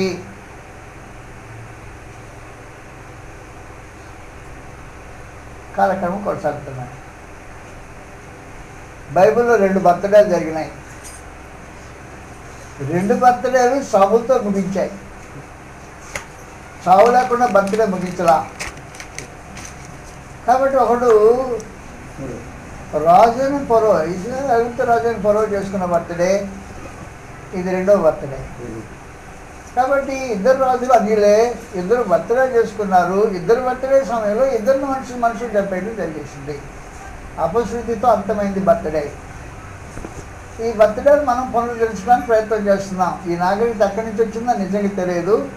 ఈ నాగరికత అమెరికా దేశపు నాగరికత నుండి వచ్చి ఉంటుంది. ఈ రోజున బర్త్డే చేసుకోవటం అనేది బైబిల్ నుంచి వచ్చిన బర్త్డేలు కార్యక్రమాలు అయితే చదువుతూ అర్థం కావాలి. కాబట్టి మీరు ఇంట్లో ఎవడం కావాలి, బర్త్డే చేసుకున్నప్పుడు ఇంట్లో ఎవడం కావాల్సిందే. అది ట్రెడిషన్, గ్రంథంలో వచ్చిన ట్రెడిషన్. అలా సావులు మీకు అవసరం ఉండదు. కాబట్టి ఇది ఎక్కడికి తెచ్చుకుంటారంటే అమెరికా దేశం నుంచి తెచ్చుకుని కార్యక్రమం ఉంటుంది. కాబట్టి బర్త్డే ఒకటి జరిగింది. ఈ బర్త్డే రోజున అది బాగా తాగాడు. ఎవరు? హేరోదు. తాగి తప్పు తాగిన మనిషి ఇక ఈ హేరోదు భార్య కుటుంబంతో డ్యాన్స్ చేయటం అనేది. ఈ డ్యాన్సు బర్త్డే తాగుడు పరిచి వగేరా జరుగుతుంది ఈ బర్త్డేలో. అంతలో కీడు ముగ్ధులైపోయాడంట. దేనికి? ఈ అమ్మాయి డ్యాన్స్ అయితే డ్యాన్స్ చూసి ముగ్ధులైపోయాను. తాగుబోతుడు ఏం చెప్పాడంటే, నీకేం కావాలంటే చేస్తాను అడుగుమన్నాడంట. కండిషన్ ఏమంటే, ముందు రాజు కదా, రాజు ఒక వాగ్దానం చేయకముందు ఏం చేయాలంటే వెనక ముందు వెనక అనేక 10 సార్లు ఆలోచించేసి ఏ విధమైన కీడు రాని వాగ్దానం చేస్తున్నా పోయి ఆ తాగుబోతు మత్తులో ఏం చేసినట్టు మేము అడిగితే ఇస్తానన్నాడట. ఇది పసిపిల్ల, ఏం తెలియదు, ఏం అడుక్కోవాలో తెలియదా, నేరుగా అమ్మ దగ్గరికి వచ్చేసి అమ్మ దగ్గరికి వస్తే ఇది ఒక మహాఘట సర్పము. ఈ ఘట సర్పము బాప్తిస్మం ఇచ్చాను తల మీద పెట్టుకుంది ఆలోచన. కాబట్టి ఈ అమ్మాయి అమ్మ ఏమడిగితే ఇస్తానండి, మరి నేను ఏమడిగినంటే ఏమడిగితే మనకి ఏం లాభమే, ఈడు సొంతం కావాలంటే ఆడు బావాలా ముందు, ఆడు బాబు వీడు సొంతం కాడు అని ఉద్దేశం. తలకాయ తీసుకొచ్చి ఇమ్మని చెప్పు. ఏం చేసుకుంటా డెకరేటివ్ వస్తువు, అది కనీసం డెకరేటివ్ వస్తువు కూడా. ఇంట్లో ఒక తాజాగా నాజుకు పెట్టుకుంటే తలకాయ తీసుకొని ఇంట్లో పెట్టుకుని బతుకుతావా? చూస్తూ ఉండదు. అలాంటిదే అడిగాడు. ఆ పసిపిల్ల పోయాయా, నాకు ఏమనుకోలేదులే బాప్తిస్మం ఇచ్చి గారు ఏమని కట్టాలి ఇచ్చేమో. ఏమడిగినా ఇస్తానన్నాను కదా, ఇదే కదా నేను అడిగింది, ఇచ్చేయి తలే కదా, ఇంకేంగా అభ్యంతరం. ఎంతో బాధపడ్డాడు. బాధపడినా జరిగే లాభం ఏమి లేకుండా పోయింది. తీసుకొని తల ఈ బాప్తిస్మం ఇచ్చాము. తలను కొట్టిన తర్వాత తన దోషభరితమైన మనస్సాక్షిని, దుష్ట ప్రవర్తనను సరిదిద్దుకోవటానికి ఒక కొత్త ఫిలాసఫీ కనిపెట్టాడు. ఆ ఫిలాసఫీ ఏంటంటే, బాప్తిస్మం ఇచ్చామని బ్రతికిన జనాల్లో ఏ అద్భుతం చేయలేదు. ఆయన ఎప్పుడైతే బాప్తిస్మం ఇచ్చామని చంపేసిన వెంటనే అంతే వయసు కలిగిన వాడు మళ్ళీ సీన్లోకి వచ్చాడు. కాబట్టి అంతే మా మనిషి సీన్లోకి వచ్చాడంటే, బాప్తిస్మం ఇచ్చామని యోహాను చంపితే నేను మేలు చేశాను. ఆ బాప్తిస్మం ఇచ్చామని మృతుల నుంచి లేచి ఇప్పుడు సూచికలు అద్భుతాలు చేస్తున్నాడు. కాబట్టి యేసుక్రీస్తు అంటే ఎవరో కాదు, బాప్తిస్మం ఇచ్చామని అనే ఒక కొత్త ఫిలాసఫీ పుట్టించిన వాడు ఈ ముష్టివాడు. ఇలాంటి వాడు డాక్టర్ తయారు చేశాడు అనమాట ఒకటి కొత్తది. అప్పుడు ఈ డాక్టర్ వచ్చేసింది ఆటోమేటిక్గా. కాబట్టి బాప్తిస్మా ఇచ్చి యోహాను చంపిన ఒక ఘోరమైన బర్త్డే, దురదృష్టకరమైన జన్మదినం, శాపగ్రస్తమైన జన్మదినం ఆ రోజు జరిగిపోయింది కార్యక్రమం.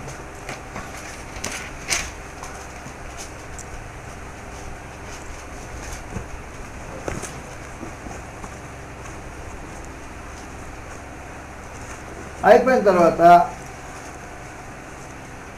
ప్రభువైన యేసు ఆ ప్రాంతాలు తిరిగి ప్రారంభించేశాడు.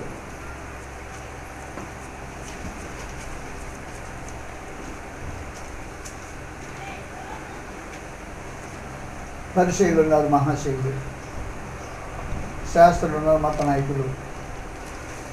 ఈ శాస్త్రులు పరిచయులు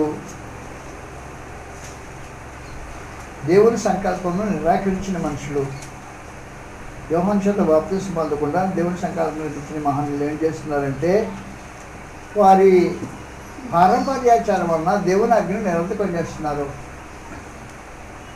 ఒక ముసలి తల్లి యవనస్తులైన బిడ్డ దగ్గరికి వచ్చిన ఆయన, ఒరే నాకు అనారోగ్యంగా ఉంది, ఒక 1000 రూపాయలు ఇరా బాగు చేయించుకుంటాను. అమ్మ అడగడం కుమారుడు న్యాయమా కాదా? న్యాయమేనా? అప్పుడు పరిచయాలు ఏం నేర్పించారంటే, మరి మీ అమ్మకి ఏం సాయం చేయక్కర్లేదు, పిచ్చాడా, అది చేయాల్సిన అవసరం లేదురా, దేవుడు దేవాలపిత వల్ల చెప్పి అమ్మ నీకు కావాల్సిన వల్ల 1000 రూపాయలు నీకు కావాలి, అది నేను దేవుడికి కనిపించానమ్మా అంటే నా తల్లికి ఏం చేయక్కర్లేదని నేర్పించారు. ఎట్లుంది విపరీతమైన సంగతి, ఏమి తల్లికి ఏం సహాయం చేయక్కర్లేదు, దేవుడు కనిపించాలని చెప్పేసాయి పర్బాను. ఆ పాటలు నేర్చుకున్న కుర్రాళ్ళు అన్నారు. కాబట్టి ప్రభువైన యేసు దాని గురించి ప్రత్యేకించి మాట్లాడటానికి వచ్చేసి 7వ అధ్యాయానికి వచ్చారు. వారి పారంపర్యాచారం గురించి మాట్లాడుతున్నారు. చేతులు కట్టుకోకుండా భోజనం చేశారంట అపోస్తలులు, అది పెద్ద కేసు. అరే చేతులు కట్టుకోకుండా భోజనం చేస్తారంటే పెద్దలు పారంపర్యాచారం మీరారు కదా. చేతులు కడుక్కోకుండా భోజనం చేస్తే పారంపర్యాచారం మీరినట్టు, అపవిత్రులైనట్టు లెక్క. అది ఈ సీన్లోకి తీసుకొచ్చి ప్రభువైన యేసు శిష్యుల మీద జ్ఞానం మోపితే ప్రభువైన ఏం చెప్పేసి, ఎవరు చెప్పారు ఇది? మా పారంపర్యం, మా పిల్లలు పారంపర్యం చెప్పింది. చేతులు కడుక్కోకుండా భోజనం చేస్తే దోషం కదా. అరే బాబు మీ పారంపర్యాలు చెడుకు పుట్టినవి కానీ మంచికి కానీ పుట్టినవి కాదు అని చెప్పి ప్రభువైన యేసు ఏం చెప్పాడంటే ఈ ప్రత్యేకమైన సంగతి చెప్పారు. 8వ వచనండి, మీరు దేవుని ఆజ్ఞను విడిచిపెట్టి మనుషుల పారంపర్యాలను గైకొంటున్నారు.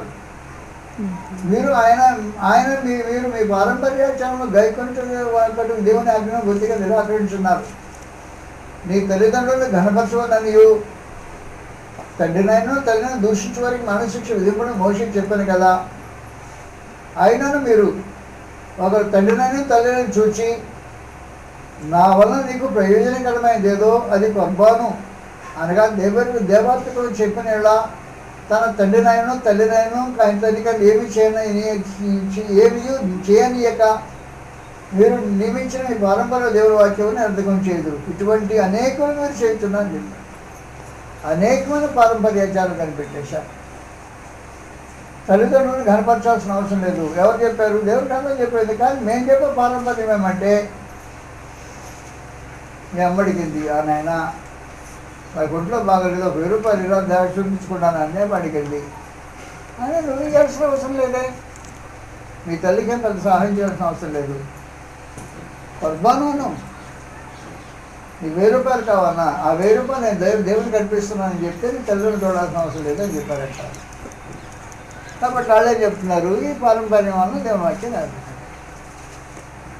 ఎలాగున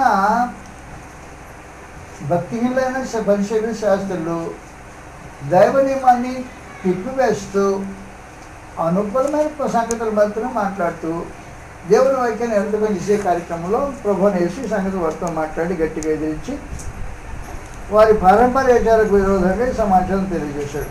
ఆయన అక్కడ తూర్పు తేజ ప్రాంతానికి వెళ్ళి అక్కడ ఇంట్లో ప్రవేశించి ఆ సంగీతానికి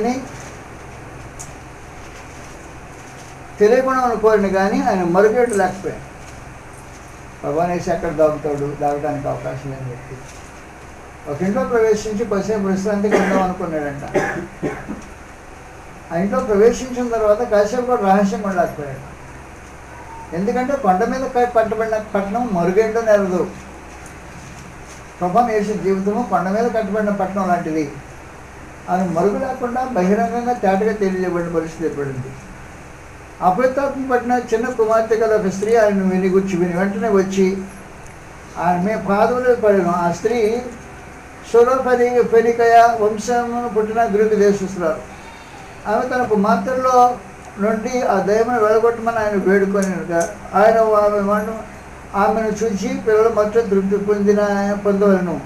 పిల్లలట్లు కుక్కలకు వేయడం తగదగ్గ యుక్తం కాదను. అందుకు ఆమె నిజమే ప్రభువా, అయితే కుక్క పిల్లలు కూడా బల్ల కింద ఉండని చిన్నపిల్లలు చూపించలేను కదా అని ఆయన తనగా. అందుకు ఆయన ఈ మాట చెప్పినందుకు వెళ్ళము, నీ దయ్యము నీ కుమార్తెను వదిలిపోయానని ఆమెతో చెప్పాను. ఆమె ఇంటికి వచ్చి తన కుమార్తె మంచం మీద పండుకొని ఉండుటయు దయ్యము వదిలిపోయి చూచాను. అలాగే ప్రభువైన యేసు అన్య స్త్రీకి చేసిన ఒక అద్భుతమైన కార్యక్రమం.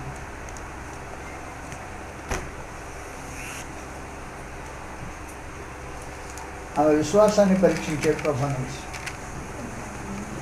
వాస్తవంగా ఏం జరిగిందంటే ఒక అన్ని జాతి స్త్రీ పిల్లకి దయ్యం పట్టింది. ఆ దయ్యం పట్టిన పిల్ల వలన ఇంట్లో బాగా భయంకరంగా ఇబ్బంది పడతాం. ప్రభావం తగ్గిపోతున్నాయా, దయచేసి నా బిడ్డకి దయ్యం పట్టింది వెళ్ళగొట్టినాయా అని బతిమాలితే ఆయన పలకల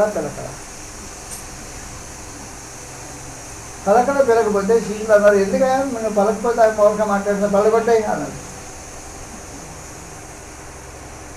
వెళ్ళగొట్టబెట్టి ఆయన వాళ్ళ మాట విన్నట్టు, అమ్మా మీరు కుక్క పిల్లలు కదా, నా దగ్గర ఉన్న రొట్టెలు పిల్లల కోసం తెచ్చిన రొట్టెలు కుక్క పిల్లలకి వచ్చిన న్యాయం కాదు కదా. ఆమె దానికి కుక్క పిల్ల అనే మాటకి కూడా అవమానపరచబడకుండా, అవును ప్రభు మేము కుక్కలమే కాదని లేదు, కానీ చిన్నపిల్లలు రొట్టెలు తింటుంటే ముక్కలు కింద పడతాయి కదా, ఆ ముక్కలు పడిన కుక్క పిల్లకే కదా వేరేసేది అయ్యేలాగే అన్నాడు. అలాంటి విశ్వాసాన్ని బట్టి ప్రభువైన యేసు ముగ్ధుడై ఆమెకు బిడ్డకు స్వస్థత చేసిన విశేషమైన కార్యక్రమం. మాట ఇచ్చేసరి వచ్చి బాగుపడింది, విశేషమైన కార్యక్రమం. కాబట్టి వాస్తవానికి మార్పు చూపించే సమాచారం ఏమంటే ప్రభువైన యేసు దగ్గరికి విశ్వాసంతో వచ్చావనుకో దానికి ఖచ్చితంగా మారు జీవితం ఉంటుంది, మరో స్వభావం ఉంటుంది, ప్రత్యేకమైన జీవిత అనుభవం ఉంటుంది అని ప్రత్యేకంగా తెలియజేసిన ఒక విశేషమైన సమాచారం. ఇలా గుర్తుంచుకుంటూ మార్కు వెళ్ళిపోయి చివరికి వచ్చేసాం. ఒక విచిత్రమైన గాథ ఏంటంటే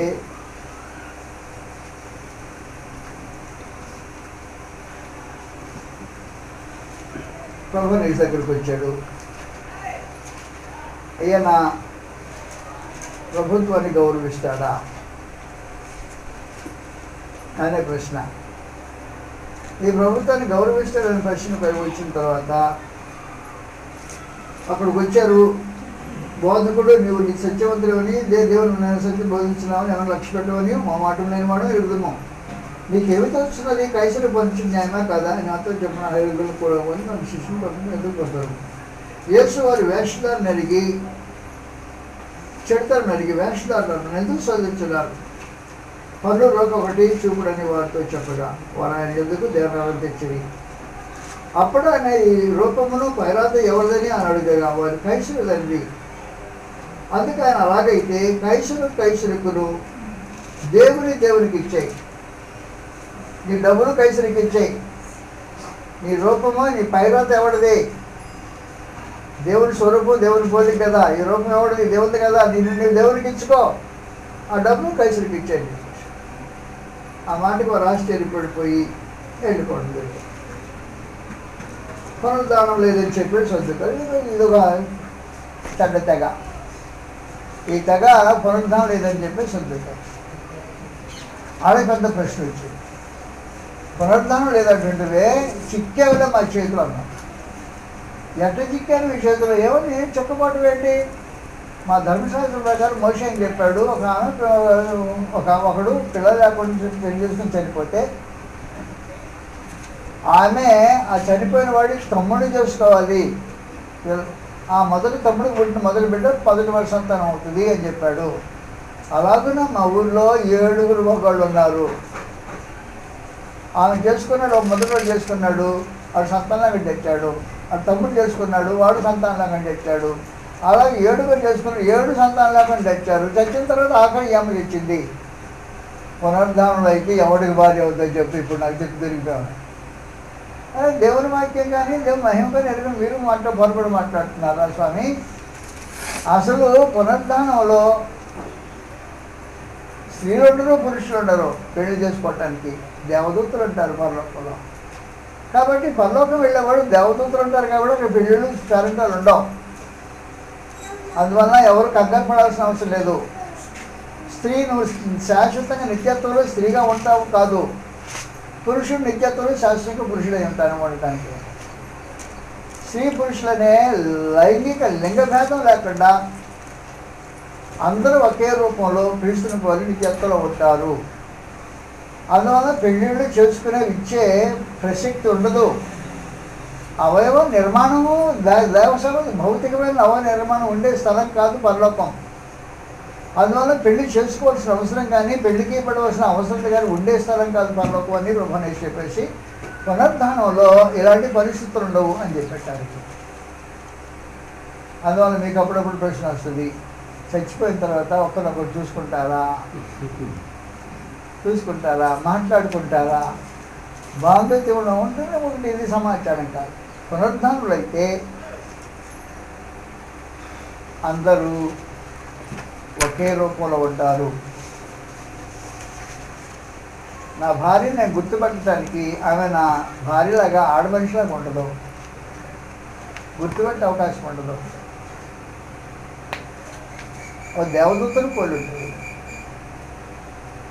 కాబట్టి దేవదూతలకు అవయ నిర్మాణము భౌతికమైన అవయ నిర్మాణం ఉండవు. కాబట్టి పునరుద్ధానికి వెళ్ళిన తర్వాత అవయవ నిర్మాణం లేని ఒకే రూపంలో మనుషులందరూ ఉంటారు. కాబట్టి గుర్తుపట్టడానికి పురుషుల స్త్రీని గుర్తుపట్టడానికి అసలు గుర్తుపట్టే పరిస్థితి ఉంటే కదా మహిమ శరీరము దేవదూతల వరకు కృష్ణబాబుని పోలి ఉండవు ఒకే రకం అంట. కృష్ణబాబుని అందరూ కృష్ణబాబుని పోలి ఉంటే మహిమ దేహము కృష్ణబాబుని పోలి దేహం ఏంటిది? కృష్ణబాబుని దేహం అంటే అవయవ నిర్మాణానికి సంబంధించిన దేహం కాదు. మొదటి ఫిలిప్పి 13 వచ్చింది సమాచారం. ఫిలిప్పి 3 మన పౌరస్థితి పరలోకమందున్నది. అక్కడ నుండి మన ప్రభువైన యేసు క్రీస్తును మన రక్షకునిక ప్రత్యక్షపడికి ఎదురు చూస్తున్నాము. సమస్తము ఆయనకు లోపరిచాలని శక్తిని బట్టి ఆయన ఈ దేవ శరీరమును మహిమగల తన శరీరమును సమరూపమైనదిగా ఉన్నారు. కాబట్టి మహిమగల తన శరీరము సమరూపమైన శరీరము స్త్రీ పురుషులకు సంబంధించిన శరీరం కాదు. దాన్ని ఏమన్నా ప్రొఫెస్ పునరుద్ధానంలో నేను దేవదూతలాగా ఉంటాను అని చెప్పాను. అంటే దేవదూతలాగా ఉంటారంటే ఉద్దేశం స్త్రీ పురుషుల లింగ భేదం లేకుండా ఉండేవాళ్ళు దేవదూతలు. దేవదూతలకు లింగ భేదం ఉండదు. పురుషుడని స్త్రీ అని వాళ్ళు ఉండరు. దేవదూతలు స్త్రీ పురుషుల అవయవ నిర్మాణం లేని వాళ్ళై మహిమలో కనిపిస్తుంటారు. అలాగే ప్రభువుని ఏం చెప్పాడంటే ఆయన ప్రత్యక్షమైనప్పుడు మనమందరం ఆయన చూస్తాం కాబట్టి ఆయన పోలి ఉండమని ఎరుగుదామంటే ఆయన పోలి ఉండటం అనేది స్త్రీ పురుషుల యొక్క భేదం కలిగిన రూపం కాదు. అది విశేషమైన సంగతి. అందువల్ల పక్కకి వెళ్ళాక ఎవరినైనా ఎక్కడ గుర్తుపడతావో ఎవరిని గుర్తుపడతావు. నరకంలోనే గుర్తుపడతారో నరకంలో కూడా గుర్తుపెట్టే అవకాశం. నరకంలో గుర్తుపడతారు, మా తమ్ముడు నరకంలో బాధపడుతున్నాడు అని ఇచ్చే అవకాశం. వెళ్ళావు అనుకో నీకు తోడుగుట్లో ఉన్నారా? లేరు. నీకు గొడవ లేదు అసలు, సమస్య మనిషి. తోడుగుట్లో ఉన్నారు అనుకో, నువ్వు పర్లోకానికి వెళ్ళావు అనుకో, నరకం మీ తమ్ముడు కనపడుతున్నాడు అనుకో, బాధపడి అదేమో కనపడ్డాడు అనుకో, నువ్వు నరకం పరలోకం అనిపించేది కనుక నరకం అనిపిస్తావు పరలోకంలో. ఆ వేదనల నుంచి బతుకుతుంటారు వలన ఆ పరిస్థితులు ఉండవు. నరకంలో కూడా దేహాలు గుర్తుపెట్టే ప్రసక్తి ఉండవు. దేహాలు ఉంటే నరకంలో కూడా గుర్తుపెట్టే దేహాలు. ప్రభువే చెప్పాడు, శరీరమును ఆత్మను కూడా నరకంలో నశిస్తాయి. శరీరం అంతే, ఆత్మ నరకంలో నశం చేయబడి మధ్య స్వాత 10వ అధ్యాయం 8లో వచ్చిన కదా, కరెక్టే కదా. మధ్య 18 వచ్చినామనంటే శరీరమును ఆత్మను కూడా నరకంలో నశింప చేయగలవని గుర్తుపట్టి. అంటే నరకంలో శరీరం ఉంటుంది అన్నమాట కదా. ఏ శరీరం ఉంటుందో నాకు నిజంగా తెలియదు, కానీ నరకంలో ఈ శరీరం మీద కాలిపోతుంది. ఈ శరీరంతో నరకం ఎక్కువసేపు అనిపించడానికి అవకాశం ఉంది. కాబట్టి ఏం చేస్తుంటే నరకంలో ఉండి కాలిపోయే బాధ అనిపించే శాశ్వతంగా ఉండే ఒక దేహ నిర్మాణాన్ని పరలోకం దేవుడు వాళ్ళ కోసం ఏర్పాటు చేసి పెడుతూ ఉంటాడు అనమాట. మహిమ అనుభవించడానికి పరలోకం మనుషులు ఎలాగో నిత్యత్వం దేవుడి సముఖంలో మహిమ అనుభవించడానికి అవకాశం ఉంటుంది. అలాంటి దేహం ఉంటుందో నరకాన్ని అనుభవించే దేహం అలాంటి ఒక దేహము ఏర్పాటు చేసి పెడుతుంటాడు. దేహము అనేది నరకంలో కూడా ఉంటుంది, దేహం అనేది పరలోకంలో ఉంటుంది. భౌతికమైన దేహం ఉంటుందా అలాగే క్రీస్తు పోలిన దేహం ఉంటుంది. దాన్ని మరి మహిమ శరీరం మనం చేసుకుంటారు. అది ఒక ఉపమానం.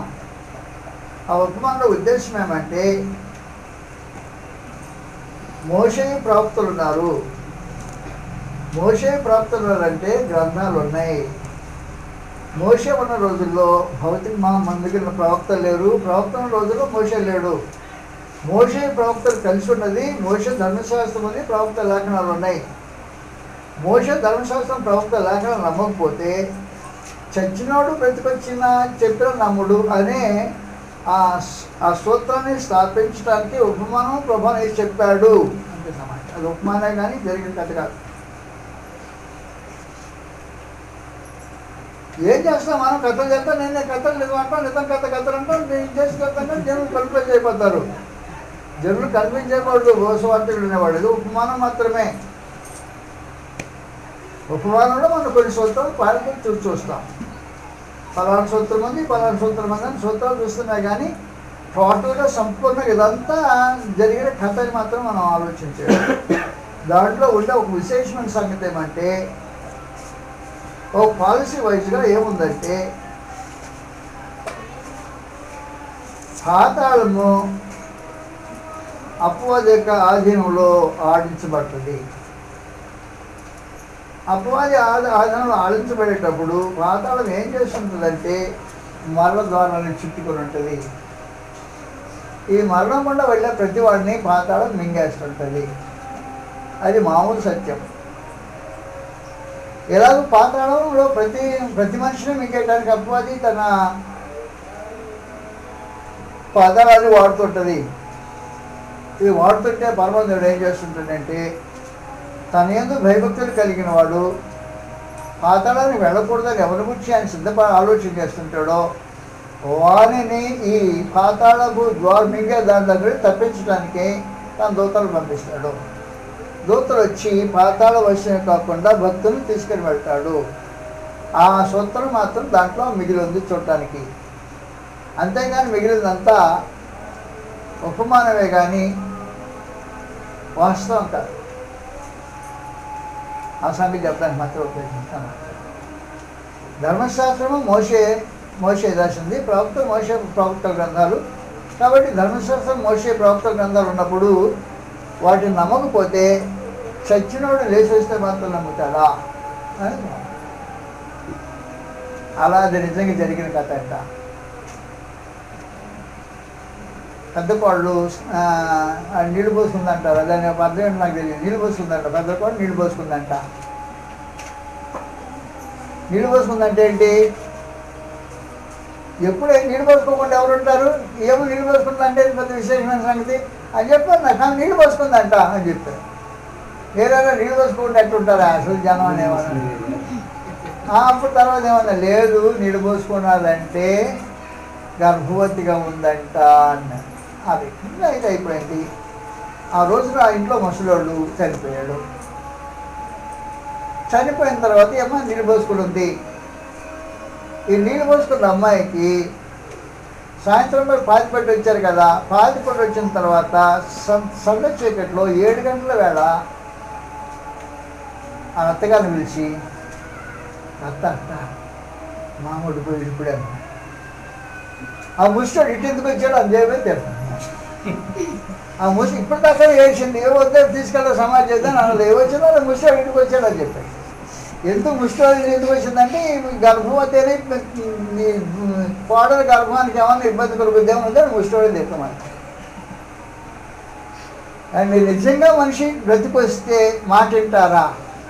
చచ్చినోడు బతికొస్తే మాట వింటారు వాళ్ళన్న. ఆడ అడిగి ఈమె ఊరికే కథ చెప్పింది. అటు మామయ్య పోయినట్టు నాకు అడిగిడి కలిగింది, అలికిడి కలిగిందంట. అలికిడి కలిగి మోసం కాదండి అక్కడ అనిపించింది. అనిపించి అత్తగారితో చెప్తే ముష్టోడు ఎందుకు వచ్చాడు ఇక్కడికి అని తిరిగి మాట. అసలు నిజంగా వస్తే మాట వింటారా? ఎవరు వింటారు? ఎవరుంటారా ఇంట్లో? ఖాళీ చేసేస్తారు. తిరుగుతుందంటేనే ఖాళీ చేస్తారు. మాట్లాడటం మొదలైతే ఇంకేం చేస్తారు? అందువల్ల ప్రభు నేను చెప్పారు, చచ్చినాడు వచ్చి బాగు చేస్తే నమ్మటం అనేది అసాధ్యమైన సంగతి. అది కాదు. ఏం చేయాలంటే గ్రంథం ఉన్నప్పుడే గ్రంథం మాట్లాడాలి అని చెప్పడానికి ప్రభు నేను చెప్పిన ఉపమానం అది. అంతేగానే కథ నిజంగా జరిగింది కాదు. దాని విషయం మీద తగాద పడాల్సిన అవసరం.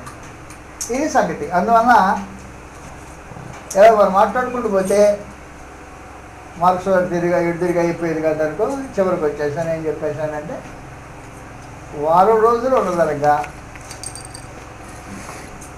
ప్రభు చర్యలు దినదినానికి మారిపోయాయి. ఆయన జకర్యా గ్రంథాన్ని 9వ అధ్యాయం నెరవేర్చుతూ మహారాజులాగా యెరూషలేం ప్రవేశం చేశాడు. అది ఆదివారం రోజున జరిగిన కార్యక్రమం. ఆదివారం ప్రవేశం చేసి గాడిద మీద సవారీ చేస్తే గాడిద కింద బట్టలు వచ్చారు, మట్లు కొట్టేశారు. రేపు శుక్రవారం చేయబోయేది అదే కదా. మట్లు కొట్టేస్తారు, గాడిద కింద నడిపించేసారు, ఈ మట్ల ఆదివారం చేస్తారు.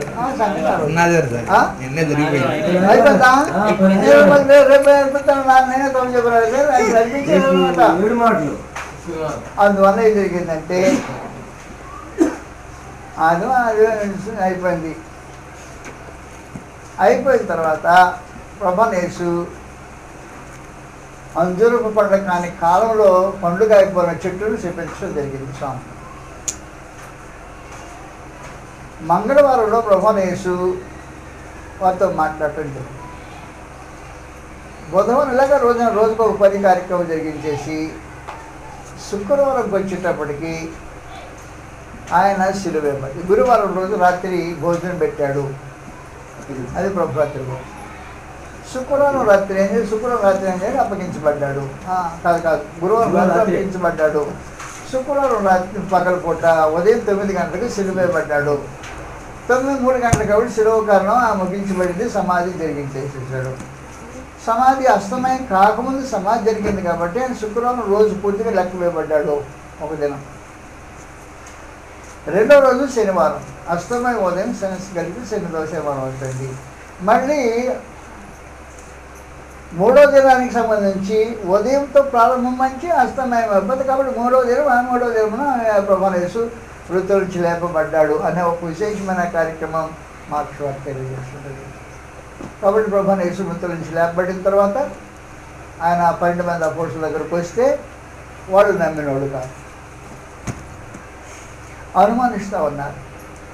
యేసుప్రభు ఇలాంటి ఘోరమైన చావు తెచ్చి అంత భయంకరంగా సమాధి చేయబడి రోమా ప్రభుత్వం యొక్క ఆధ్వర్యంలో శీలేసి సమాధిని ముద్రించింది. ఎట్లా లేస్తాడా? లేచే అవకాశం లేదని భయపడుతున్న పరిస్థితుల్లో ప్రభువును యేసు మృతుల నుంచి లేచి వారికి సజీవునిగా తాను ఒప్పించేదాకా ప్రత్యక్షమైన అలా ప్రత్యక్షమైన ప్రభు వారి మధ్య నుండి ఆరోహణమైపోయి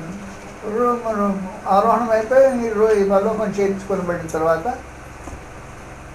ఆయన తన అపోస్తలులకు ఆదేశించిన మేరకు వారు సువార్త కార్యక్రమం ప్రకటించడం, అనేక మంది సువార్తకులు బట్టు క్రీస్తు ప్రభువుకు నిజంగా విశ్వాసం సంధించితే నీ జీవితం మారుతుంది అనే సూత్రం మీద ప్రభువైన యేసు తన శిష్యునికి ఆదేశం చేసేసారు. నాతో వారు నిజంగా విశ్వాసంలో కలబడ్డారంటే వారి జీవితాలు మారిపోతాయి, వారి భవిష్యత్తు మారుతుంది, వారి దృక్పథం మారుతుంది. కాబట్టి సమస్త జనులకు శిష్యులుగా చేయండి అనే విశేషమైన సందేశం ఇచ్చి పంపించడం జరిగింది. ఇది మార్క్స్ వార్త కథ. నేను డీటెయిల్గా మీతో మాట్లాడడానికి కుదరలేదు, వదిలిపెట్టేశాను. అందువల్ల నేనేం చెప్తానంటే, ఒకటి, మార్క్స్ వార్త మీరు చదివేటప్పుడు ప్రభువును సంధించిన వారు జీవితం మార్చుకుంటారు. 2, పద్ధతి మార్చుకుంటారు, విశ్వాసాన్ని మార్చుకుంటారు. ప్రభువుని యేసుని సంధించితే విశ్వాసం మారుతుంది, జీవితం వైఖరి మారుతుంది. ప్రభు యేసుని సంధించితే విశ్వాసంతో సంధించిన ఎవరికైనా ఈ కార్యక్రమం జరుగుద్ది అనేది మార్కు నొక్కి చెప్పే విశేషమైన సమాచారం.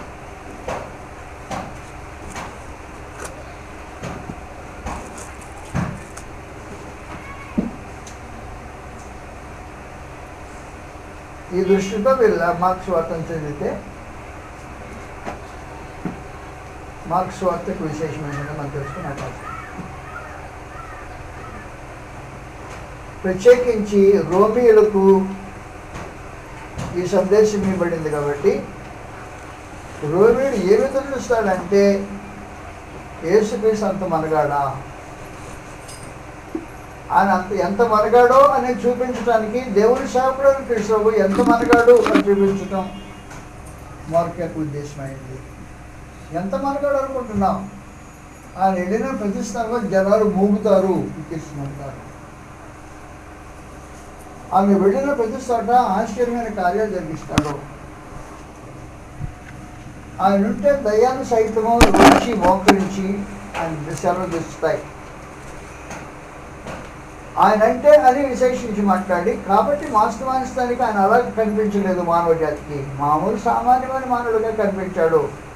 సామాన్యమైన మానవుడిగా కనిపించిన ఆయన జీవితంలో ఇలాంటి మహత్తరమైన కార్యములు జరిగాయి అని మీరు తెలుసుకోవాలి.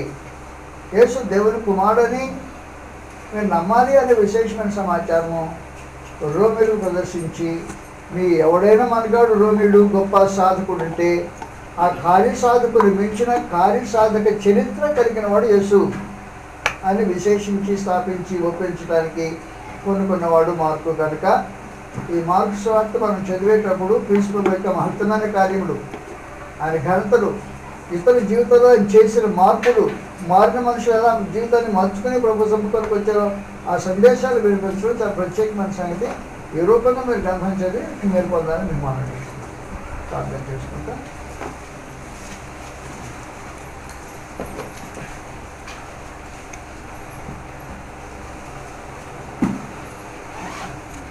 మహాఘనుడు మా ప్రీతండి, పరలోకపు సింహాసనదాసీనులైన దేవా, శాశ్వతమైన సింహాసనానికి ఏకైక అధికారి మీకు స్తోత్రం. మీ సింహాసనం శాసించితేనే పరలోకంలో కానీ భూమి మీద కానీ భూమి కింద కానీ ఎవరికైనా అధికారాలు దక్కుతాయి. మీ చేతిలో నుంచి అధికారం ఎవడు లాక్కొని పోలేడు. మీకు స్తోత్రం. అందువల్ల మా ప్రీతండ్రి, మా దేశపు పరిస్థితులను ఒకసారి దయతో గమనించి చూడండి నాయన. రాజ్యాధికారం కొరకు అనేక మంది పోటీ పడుతూ ఒకరి చేతిలోంచి ఒకరు లాగు వేసుకోవాలి అనే ఆలోచనతో భ్రమపడుతున్న ఈ జాతిని బట్టి ప్రార్థన చేస్తున్నాం.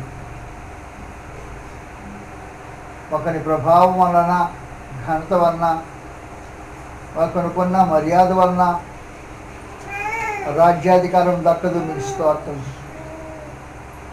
మీరు ఎవరికి అనుగ్రహించితే వారికి మాత్రమే వస్తుంది తండ్రి. మీకు స్తోత్రం సమర్పిస్తున్నాం. అందువలన రాజ్యం కొరకై పళ్ళు సముద్రంలాగా పొల్లి పడుతున్న మానవ జనాల గురించి మీకు ప్రార్థన చేస్తూ వాటన్నిటిని మీ హద్దులో పెట్టుకుని మీ కృపాస్తులను బట్టి మీ స్తోత్రం సమర్పిస్తున్నాము. తండ్రి, మేము అనుభవించి స్వాతంత్ర్యం బట్టి మీ స్తోత్రం సమర్పిస్తూ స్వాతంత్రాన్ని అపహరించి తాము ఘనపరుచుకుని ఏ అధికారం మా మీద పెత్తనం చేయకుండా చేయవలసిందని మీ రాజ్య వ్యాప్తిలో మీ నీతి ప్రభుత్వంలో కార్యములు జరిగించడానికి అనుకూలమైన స్వాతంత్ర్యం ఇచ్చే ప్రభుత్వాన్ని మీరు స్థాపించవలసి మనం చేస్తున్నాను ఆయన. అట్టి వారికి స్వాతంత్ర అధికారాలను గురించి మమ్మల్ని ఏలినట్టుగా మీ కృప ఇష్టం చేసి ఆ ప్రభుత్వాలకు మేము లోబడినట్టుగా దయచేయవలసిన ప్రార్థన చేస్తున్నాం. మీరు కనిపించి మా తండ్రి మీ కార్యములలో జరుగుతుండగా జరిగే కార్యములకు ఆటంకము అంతరాయం కలుగుకున్నట్లు మీ కృప విస్తరం చేయవలసిన ప్రార్థన చేస్తున్నాం. కనికరించండి తండ్రి, సహాయం చేయండి, దయపెట్టండి. మా దేశంలో ఎలక్షన్లు జరుగుతున్నాయి. ఎలక్షన్లో అన్న మనుషులు వేసే ఓట్ల వలన ఎవరికి అధికారం రాదు కనుక మీ స్తోత్రం సమర్పించుకుంటూ మీరే అనుగ్రహించే అధికారాలు, ఆఖరికి అపవాదికి కూడా మీరే అధికారం అనుగ్రహిస్తారు. ఏ చెడిపోయిన వానికైనా అధికారం అనిపించేది వేరే తరపు మాకు తండ్రి.